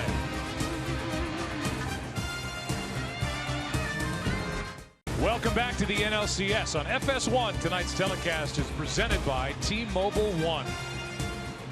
Tonight's aerial coverage brought to you by DirecTV. If you call yourself a sports fan, you got to get DirecTV. Call 1-800-DirecTV. 7th inning. 5, 6, and 7 hitters for Chicago, down by 4, and Joe Blanton takes over. Can't do any better than Rich Hill. He was terrific. A good tight breaking ball starts the inning. Strike 1 to Baez. Well, you can see the theme on the Cubs. They respect the ability for them to hit fastballs. And it doesn't matter who it is. They're not just going to go ahead with a 4-run lead and lay a few fat ones in there. 1 ball, 1 strike. You see Howie Kendrick stays in the game. He's in left. Puig is in the game in right with his great arm. The other change is this man, Blanton. They gave up the pinch hit grand slam to Montero in game 1 at Wrigley. 1-1. Hard hit right at Turner, 1 out.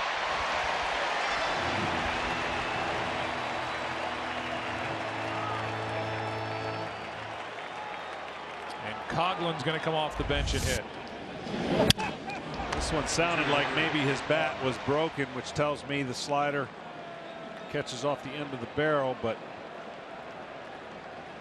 Dodgers in flow and in rhythm and feeling good. 4-0 lead in the 7th, and they know the Cubs, that is. Jansen is lurking.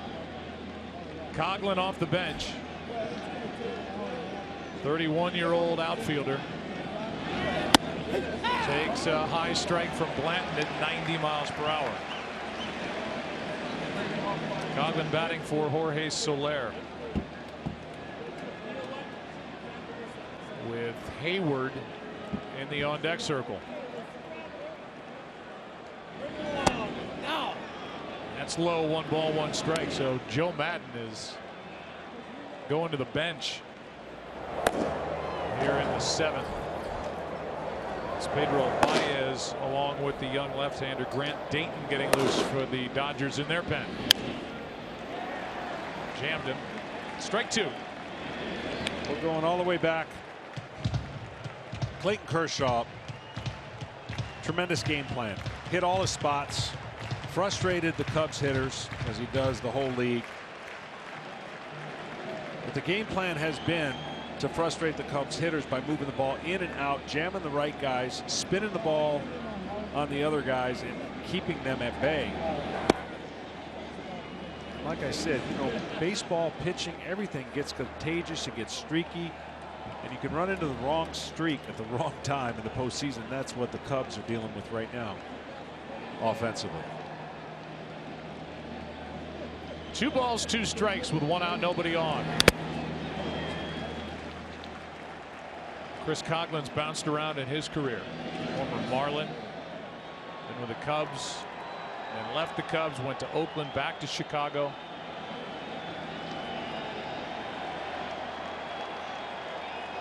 And there's Hayward on deck. Madden looking for anything to jumpstart this offense. The 2-2. That caught him on the right ankle or foot.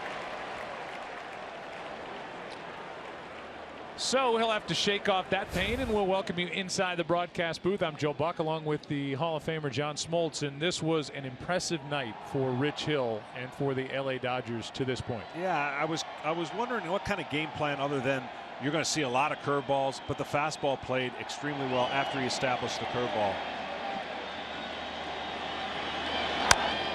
That's a slow roller.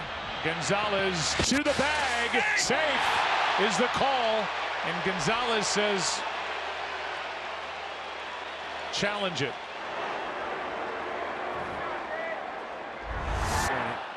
Blanton gets in the way, and at the last second, looks like he got the foot down just in time. Well, the sound that the umpires are always listening for is that bang, bang. But when you slide in head first, you don't really hear the hand hit. It looks like Gonzalez gets him, and he does. This will be reversed. And fairly quickly.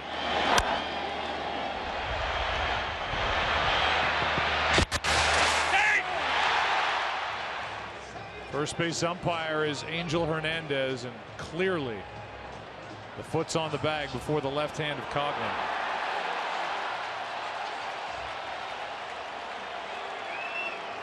And a record time. Change to an out, 2 out.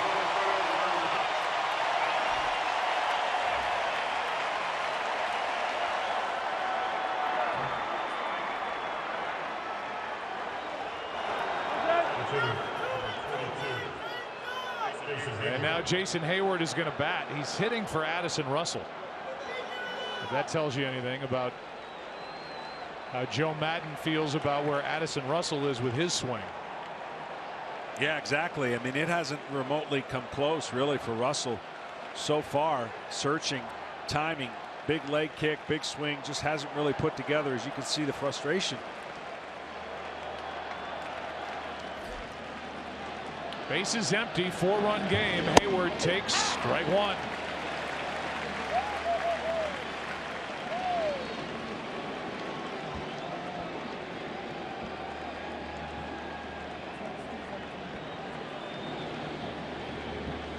Hayward 2 for 18 this postseason. And in the hole in a blink, 0-2.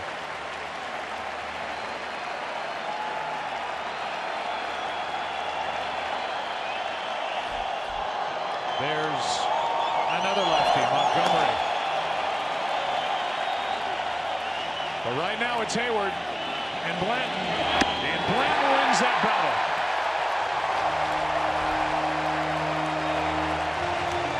Three pitches. Hayward strikes out. And it's time to stretch. All LA tonight in Game 3 to this point, leading 4-0.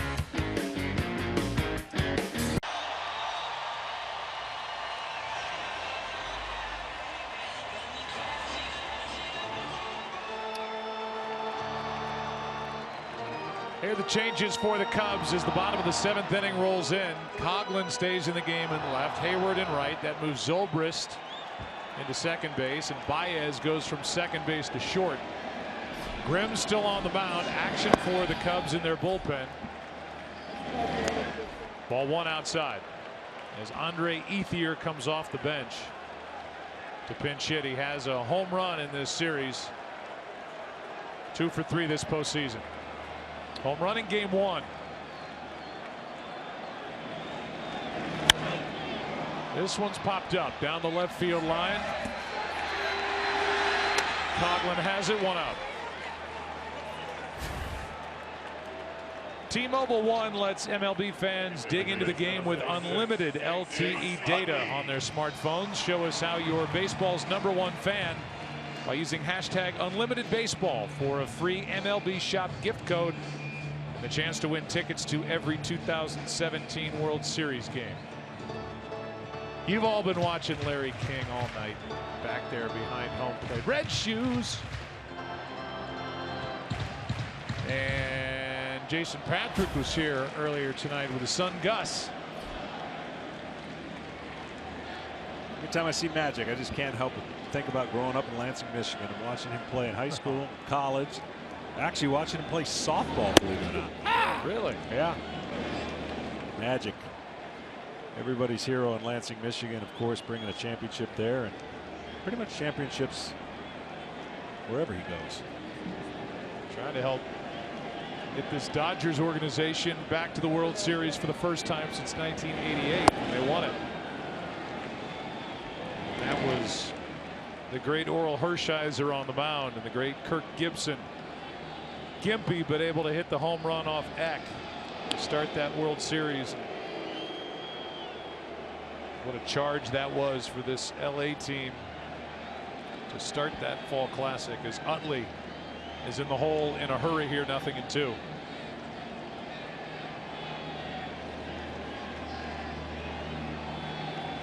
One out, base is empty, and now 2 out. Well, you know, you never say things are improbable when you talk about the Los Angeles Dodgers and their history and their payroll. And really dedication to providing and winning team. But when you see what they went through and the amount of starters they used and the amount of games they were behind the Giants, you could really call this an improbable journey to where they are today. 5-game series against the Nationals, battling all the way. Of course, we documented what Kershaw has done. Moments away from being up 2-1 against the pretty favored Cubs. Well, that word improbable was used by the great Vin Scully in the home run call when Kirk Gibson went around the bases, part of it. Also, the word impossible was in that call.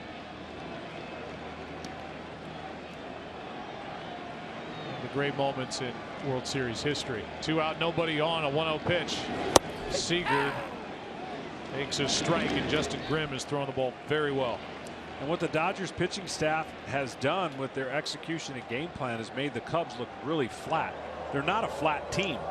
The Cubs are opposite of that and how they carry their business. Seager is on again, his 3rd hit of the night. And the rookie shortstop's heating up. There's 1 for 7 coming in. He's 3 for 4 tonight. And that's the beauty of a series. That's all it takes sometimes. You know, the course of a season, 162 games, you're going to go through stretches 0 for 10. And then you're going to go through stretches like he is tonight. But getting him going is a great sign for the Dodgers.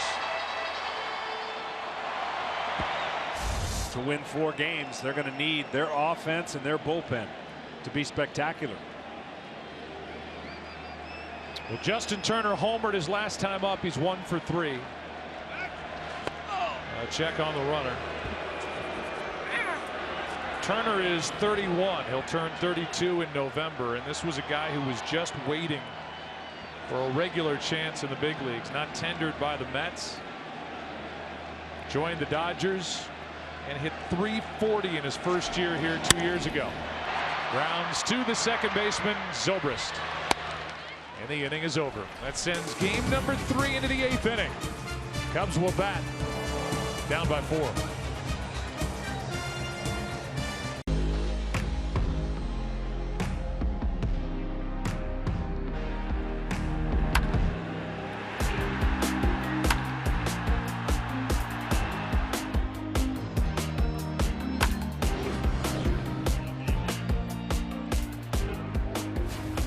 Game 3 is now into the 8th, a 4-0 game. The Dodgers have been in control. Still only 2 hits for Chicago. And we're going to see 2 more pinch hitters to start this frame.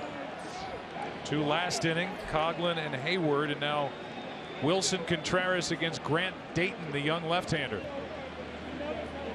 There are his numbers this postseason in 5 games. Contreras first up, batting for Montero. Takes a ball, and in the on-deck circle, it's Almora. Well, for the Cubs, they got to have an adopted individually, whatever it takes, however, get on base. You first got to get on base. You got to create some kind of momentum going forward, if nothing else, for tomorrow night. Breaking ball drops in for strike 1. The Cubs' 16 straight scoreless innings ties a franchise postseason record. Went 16 straight in the 1906 World Series. Cubs have gone in order 1, 2, 3 in 11 of the 16. That's just being shut down and being completely off. And this is a good offense. That 06 World Series, by the way, the Cubs lost to the White Sox. 2-1 on Contreras, who I would imagine would be in the starting lineup tomorrow night against Urias. Catching Lackey, we'll wait and see. That got a piece of Grandal. He's fine. 2-2. Well, we had a series in '91, and a series can turn, right? You see a scenario, what you just read, the amount of innings that they have not scored. The Pirates had shut us out and temporarily had a record for most innings in a row shutting us out. And in the same series, we were able to turn it around and break that record and shut them out the final 2.5 games. And in this series right now, you see the dominance of the pitching and the confidence of the Dodgers ever since Clayton Kershaw started that game. Right now, they'd like to pass the baton on to their youngster with that streak intact. 20 years old, gets the ball tomorrow night. Contreras in a battle. This kid, and there he is. 20 years old, has great stuff. Lost to the Cubs, by the way, earlier in the year, but after losing his first 2 decisions, ended up 5-2, and he'll be the youngest starting pitcher in postseason history when he gets the ball in Game 4 against a veteran, 38-year-old John Lackey. A strikeout starts the inning.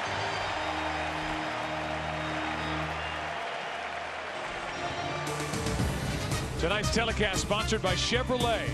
More 2016 J.D. Power Dependability Awards than any other brand. By Michelob Ultra, brewed for those who go the extra mile. Really pleasant night here in LA. Tonight's aerial coverage brought to you by DirecTV. If you call yourself a sports fan, you've got to get DirecTV. Call 1-800-DirecTV. Albert Almora Jr. comes off the bench to hit for Justin Grimm, who went an inning and a third, no runs, 1 hit, 1 strikeout. Following Travis Wood, who went 2/3 scoreless. Starter Jake Arrieta, 5+ innings, 4 runs on 6 hits. Hitless this postseason is Almora. Really good outfielder. He showed that in the division series in Game 3 in San Francisco. 1 ball, 1 strike.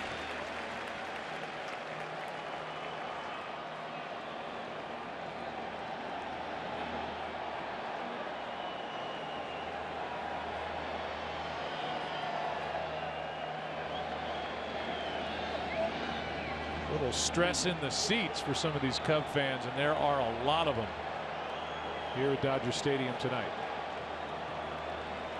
Well, the stress, you know, besides the history, the stress is going back to last year and what the Mets were able to do to the offense and shut down the Cubs. They feel like that might be returning.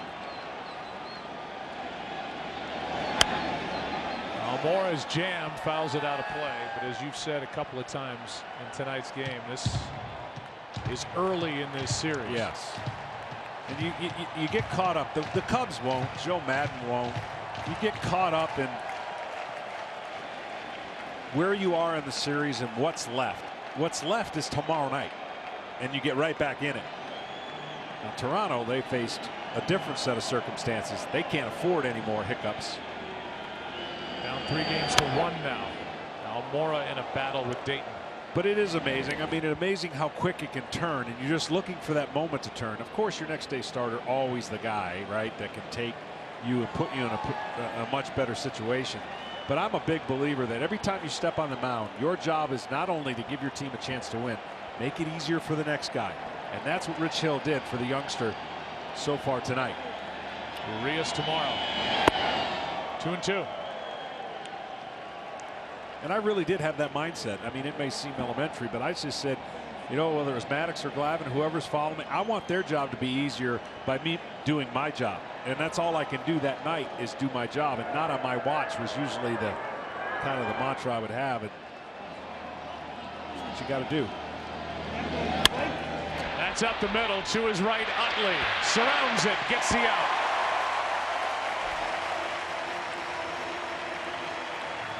And these have been quiet outs all night. And that's the thing. That's what I was saying. The at-bats are ending in pretty less than, I mean, pretty easy fashion, actually. I mean, that's how good of a job the Dodgers have done. The hardest hit ball was Baez in the 7th inning when Kershaw kind of talked his manager into letting him stay, and that ball was hit to the center field wall.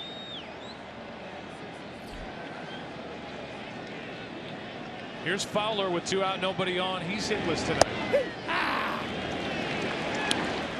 The bright spot for the Cubs in their lineup, Chris Bryant has 2 hits. He's got 4 in this LCS. And Baez lined out tonight. Rich Hill got into trouble only once and got out of it. And got Addison Russell The second and third, one out on a strikeout back in the second, then got Montero on a ground out. And since then, the Cubs have not been able to put anything together.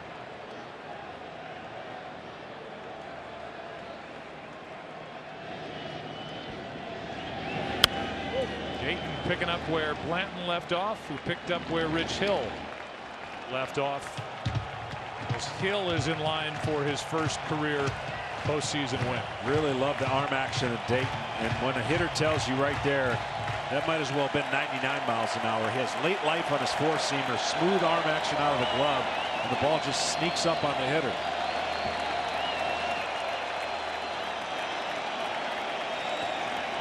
One-two pitch. Hard hit down the line. Extra bases for Fowler. He'll dig for two. Kendrick gets to it. It's a two-out double in the first extra base hit of the night for Chicago. And with Bryant coming up, we'll see if that's it for the lefty Dayton.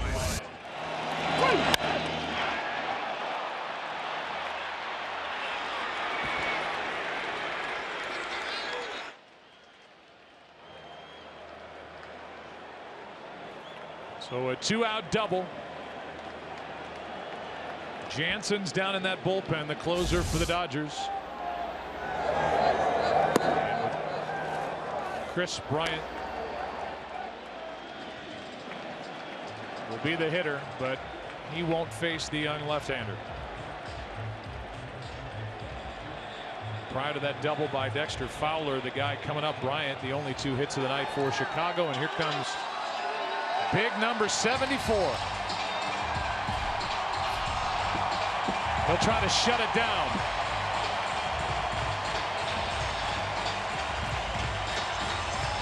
Dodgers Game 3 and talk NFL with Ray Lewis. And you probably have the Cowboys over the Cubs in the World Series. You never know. Undisputed, 9:30 Eastern.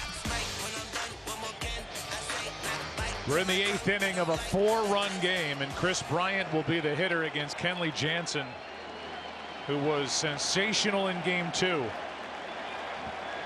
and had a 2-inning save to get it done.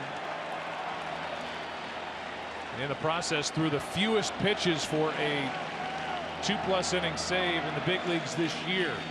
Only 2 out of the strike zone as he deals low for ball 1 to Chris Bryant. Under 20 pitches.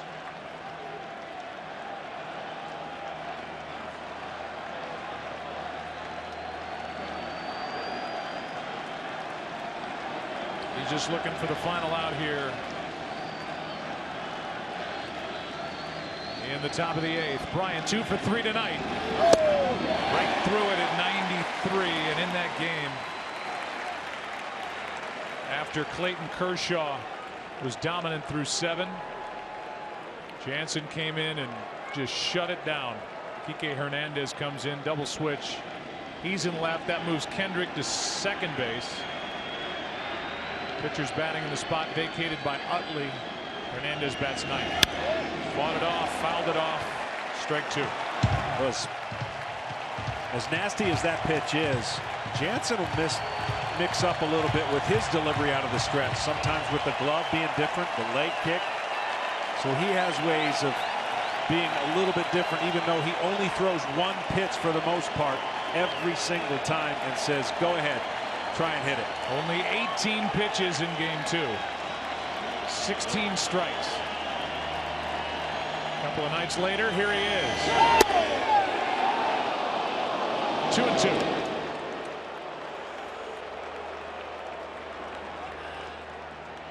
The Cubs were chanting, "We don't quit,"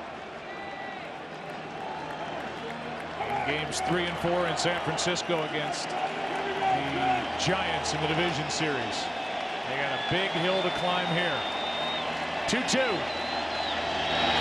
Inning over.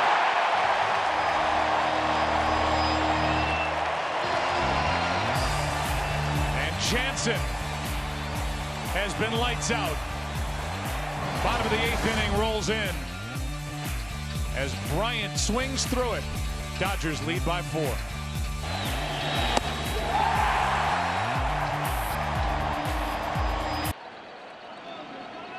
4, 5, and 6 hitters for the Dodgers, leading 4-0 as Mike Montgomery, the left-hander, takes over. Bottom of the 8th. Wilson Contreras takes over behind the plate. Montgomery, a nice find for the Cubs. Their front office during the season. That's into left center. Back is Fowler. 1 away. And an 0-for-4 night for Adrian Gonzalez. Hit the ball hard twice. Yes, he did, and his teammates are picking him up. That's what you got to do. Gonzalez right in the middle of everything, and we documented how good and smooth his stroke is, but Seager getting it going tonight for the Dodgers. You can experience every postseason moment with MLB.com At Bat, the #1 app for live baseball. The only place to get it all: live radio feeds, video highlights, pitch tracking, StatCast, and much more. Download At Bat today. Strike 1 on Puig. First hit of the postseason. This postseason for Puig is last time up.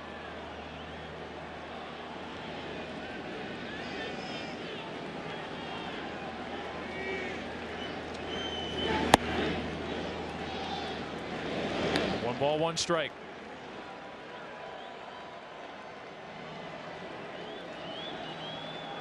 The Dodgers much prefer a right-handed starting pitcher with all those left-handers they have, and in the postseason that's been evident. They're 4-1 this year when the opposition starts a right-hander. In the last 10 games here at home, they're 9-1. Johnny Cueto, the only one to beat them in the last 2 months. Here's a 2-1. Pulled the string. 2 balls, 2 strikes. Well, Julio Urias, who will get the ball for the Dodgers tomorrow night in Game 4, was good in that Game 5 on the road against the Nationals. He'll make his first start, as I said, for Lackey.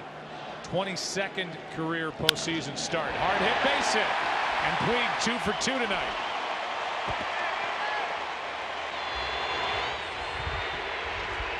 One on, one out. Jock Peterson coming up, and let's check in for a game break with Kevin Burkhardt.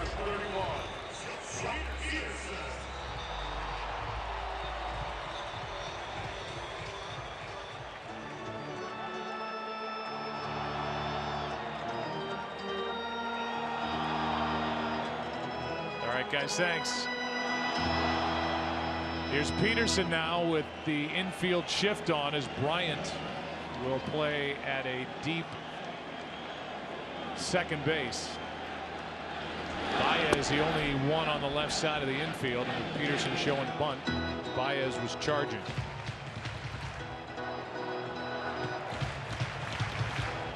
Jocko for 3.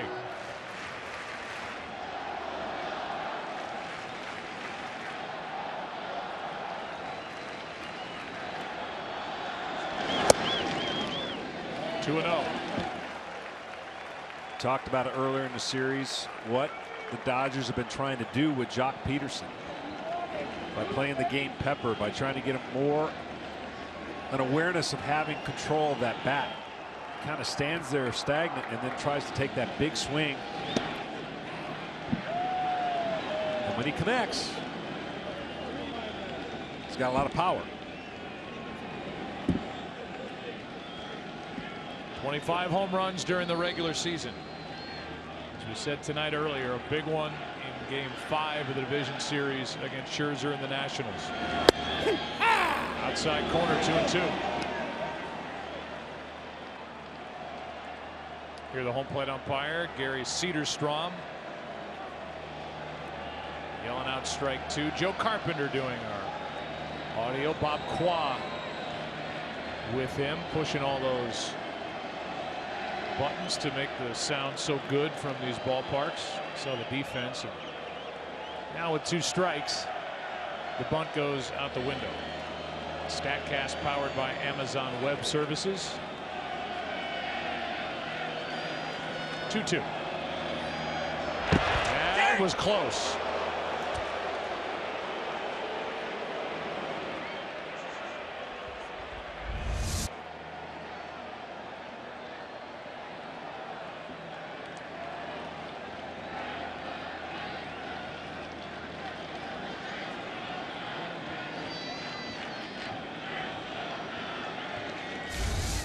Puig left a little early, able to get back.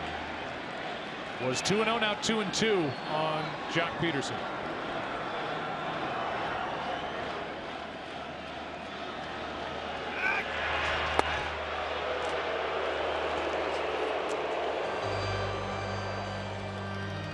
The Cubs in the 9th inning will have the 3, 4, and 5 hitters. It's that stretch in the lineup that has been completely shut down by the Dodgers. And so these big bats will get one more crack at LA pitching, albeit at Kenley Jansen for tomorrow night's game. That's down the line. Puig was on the move. He'll dig for third. He comes to the plate. Throw home, not made. 5-0 LA.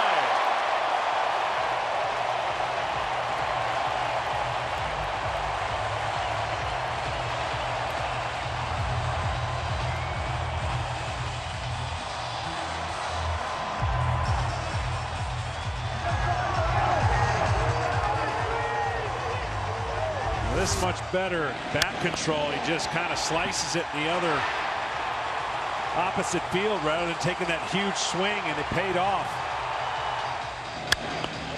Puig on the move easily is going to score, and now this crowd loving it. Now Peterson stealing third. Safe.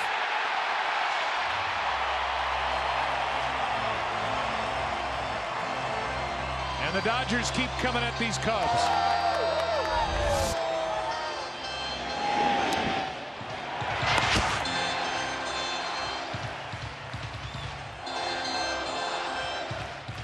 Got the foot in there.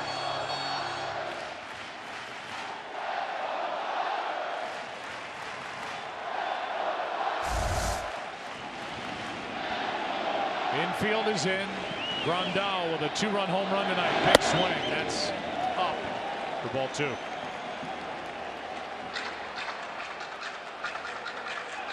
That 2-run shot was on a pitch that was down from Jake Arrieta, made it a 3-0 game back in the 4th.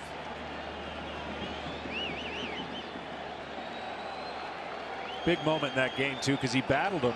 2 outs. Coles took third.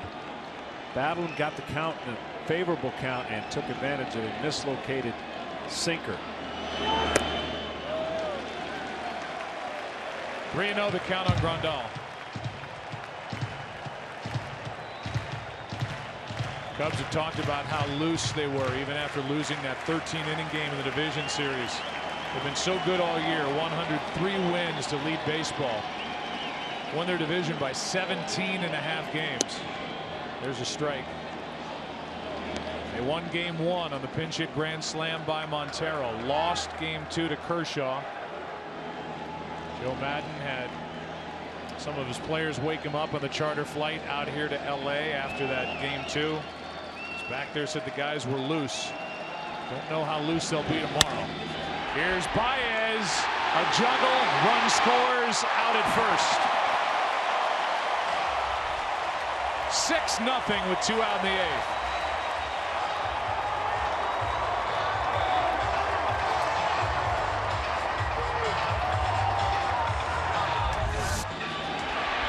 Got a do-or-die play, and you could see how frustrated he was when he didn't come up, hits the heel of his glove. We talked about in the beginning of this game, some of the keys for the Dodgers were going to be make the Cubs work for everything, put stress on their pitchers, on the base passes, base pass, take advantage. And they have done that. They've put pressure on, they've gotten runners in scoring position, and they've delivered.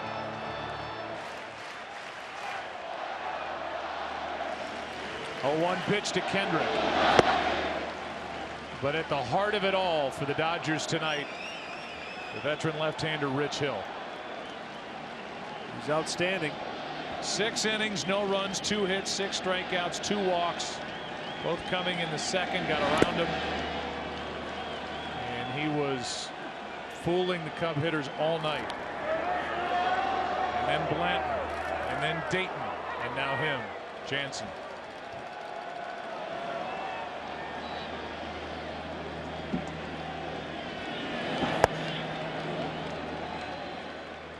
strikeout ends the 8th. But 2 more runs are on the board for LA. With their closer on the mound, Jansen. Kenley going back to work. Dodgers clapping about a 6-0 lead in Game 3.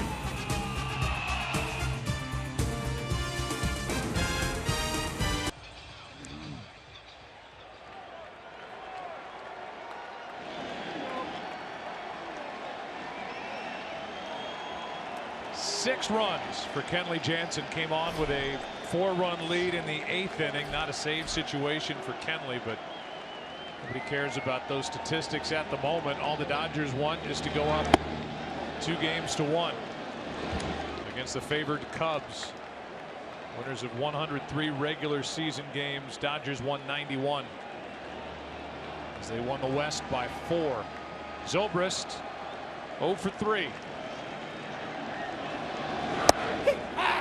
1 ball, 1 strike. Well, if possible, the Cubs would like small victory here in the 9th inning by making Jansen work as hard as he possibly can. On the flip side, Dave Roberts would like to see a 9-pitch inning just to keep him fresh for multiple innings tomorrow.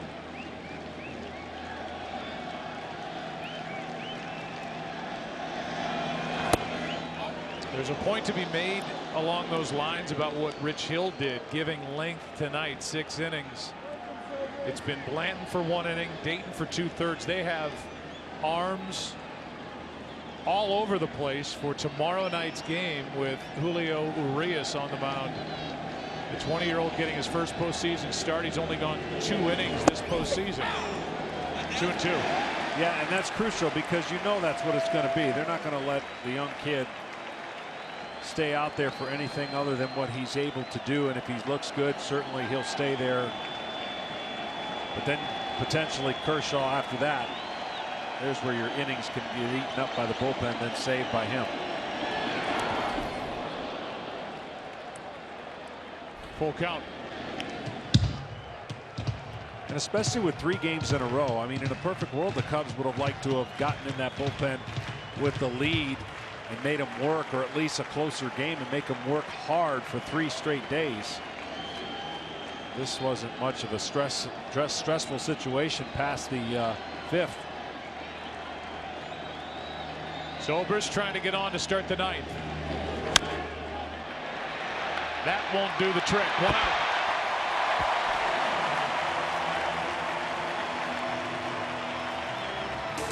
Tonight's telecast is sponsored by Novartis and by Michelob Ultra, brewed for those who go the extra mile. Well, believe it or not, Rizzo's kind of glad that Jansen's in there, because tonight he's seen 14 curveballs. Never seen more than 9 in any one of his games in his career. So I don't think he's going to see one here, but 14 of them they attacked Rizzo tonight with the breaking ball. So here he is looking for his first hit of this series and just his second of the postseason, and he has to get it against Kenley Jansen. 0 for 10 in this NLCS. Did draw a walk back in the 2nd, stole a base.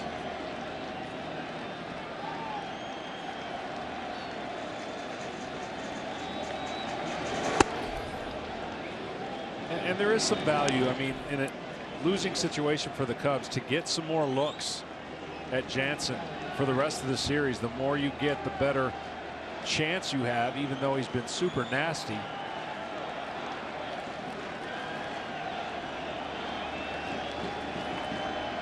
One to Rizzo.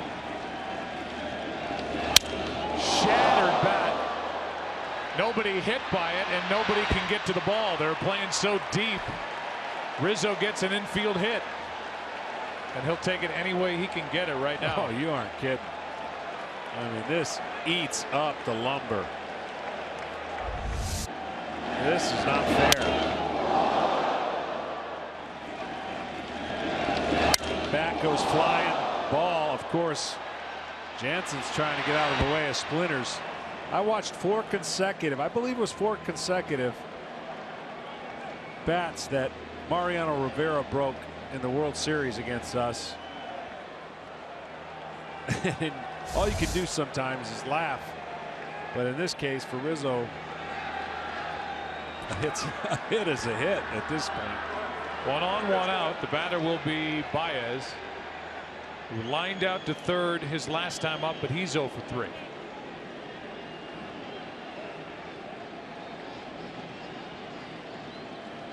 Six-run game here in Game 3.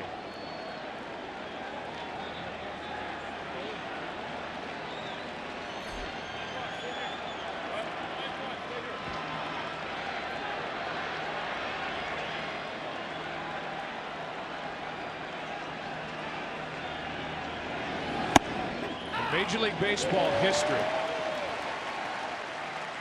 the franchise that's played the most postseason games, the Yankees. The Cardinals #2, the Dodgers #3. This is for the Dodgers, their 200th postseason game in their franchise history. They've never had back-to-back shutouts.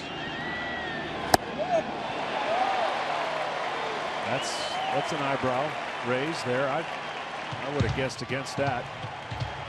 They won 1-0 on Sunday night in Game 2. They lead 6-0 tonight in Game 3.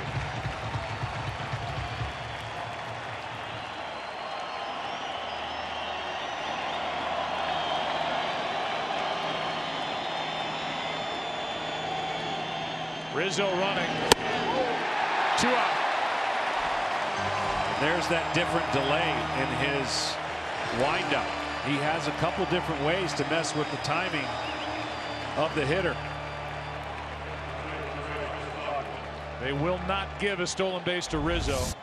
Watch this right here. He gets to the stretch, and it's almost like a double move here. Up, down, up, long. A little different.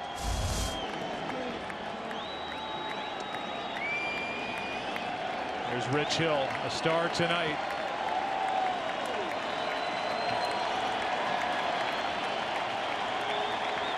Here's Coughlin, his second at bat. Grounded out to first. Back in the 7th. Runner at second, 2 out.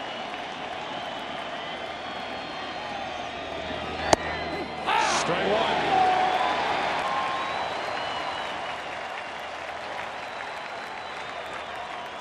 The 20-year-old gets the ball tomorrow night.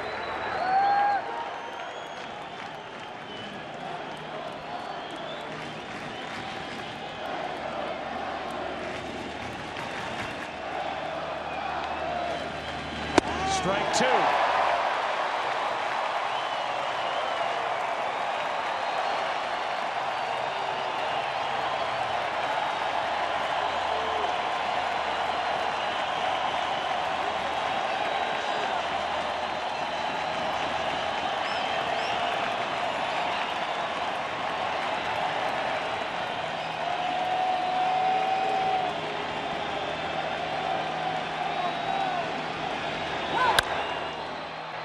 Foul ball.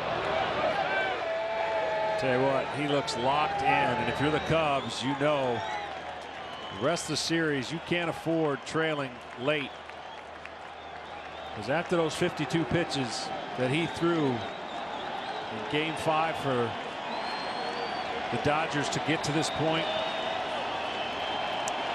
Game 2 and Game 3 is a different looking Jansen.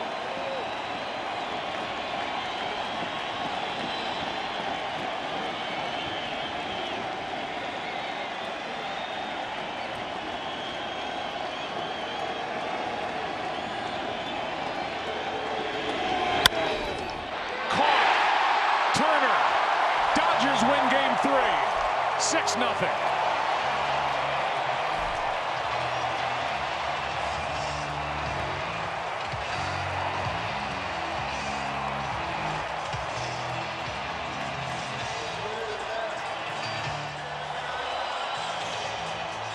Three-hour, 18-minute game. The winner is Rich Hill. The loser is Jake Arrieta. No save.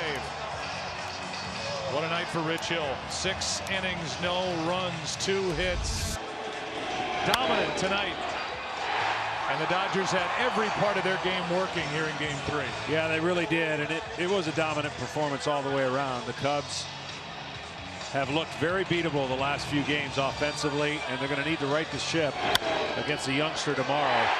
But right now, the Dodgers feeling really good about what's looming ahead. Well, the Cubs haven't been pressed really all year. They got out to the great start, 25-6. They are trailing in this NLCS 2-1. Great pitching, some power, good defense for the Dodgers. Leading the NLCS, Kevin Guys, all yours.